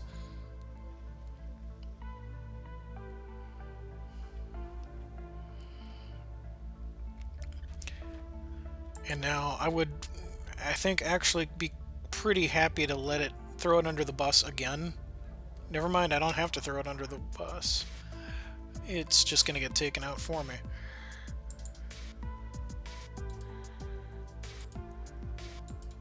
So now that would be deploy summon 9 Dreadlings. Does not swing.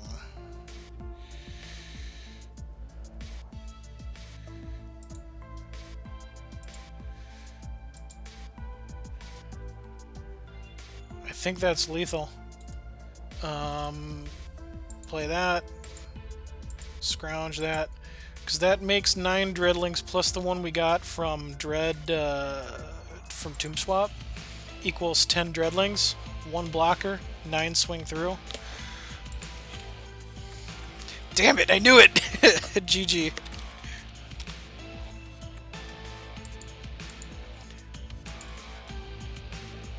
Yep, the dread insanity and the luck of having 2 Tomb Swaps so early. Push that one over the top.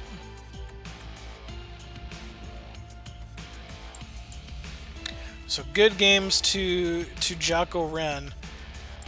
Pushed very deep into the dungeon there. Second to last fight. So no shame in that. You get some Princess Corey love, but that's gonna be it for me for the night, because we're about a half an hour after I would normally be done, but I wanted to give Jocko Ren that completed run. So again, this is Dungeon Masters of Entrath every Wednesday night from 5 to 8 p.m. Pacific or 7 to 10 Central Time is the time zone I'm on. I do this. Show up and chat. Let me know you want to play. Usually, it's best if you want to try to come early, because then you're going to have the best shot of being guaranteed a run, because I only have so much time in an evening and I have to get up and work the next day. But I try to get through as many people as I possibly can to give people a shot to play. We have a grand old time here. This is my 26th episode. I've been doing this for almost 6 months. So appreciate y'all hanging out with me. Oh no, I sold a Spiraling End. That's why I got a mail. And stay tuned. Check on the forums too for announcements on the special stream on Tuesday the 8th. But I'm going to sign off for now. I'm going to send TenMoons their grand prize if the mail system allows me to. Otherwise, TenMoons, I might send you a forum PM if the mail doesn't let me do it, just to say, hey, I tried. I'll have to try again later. And then Function, I'll shoot you a PM, and then I'm going to go to bed. So thanks for hanging out with me, y'all, and hope you have a good night.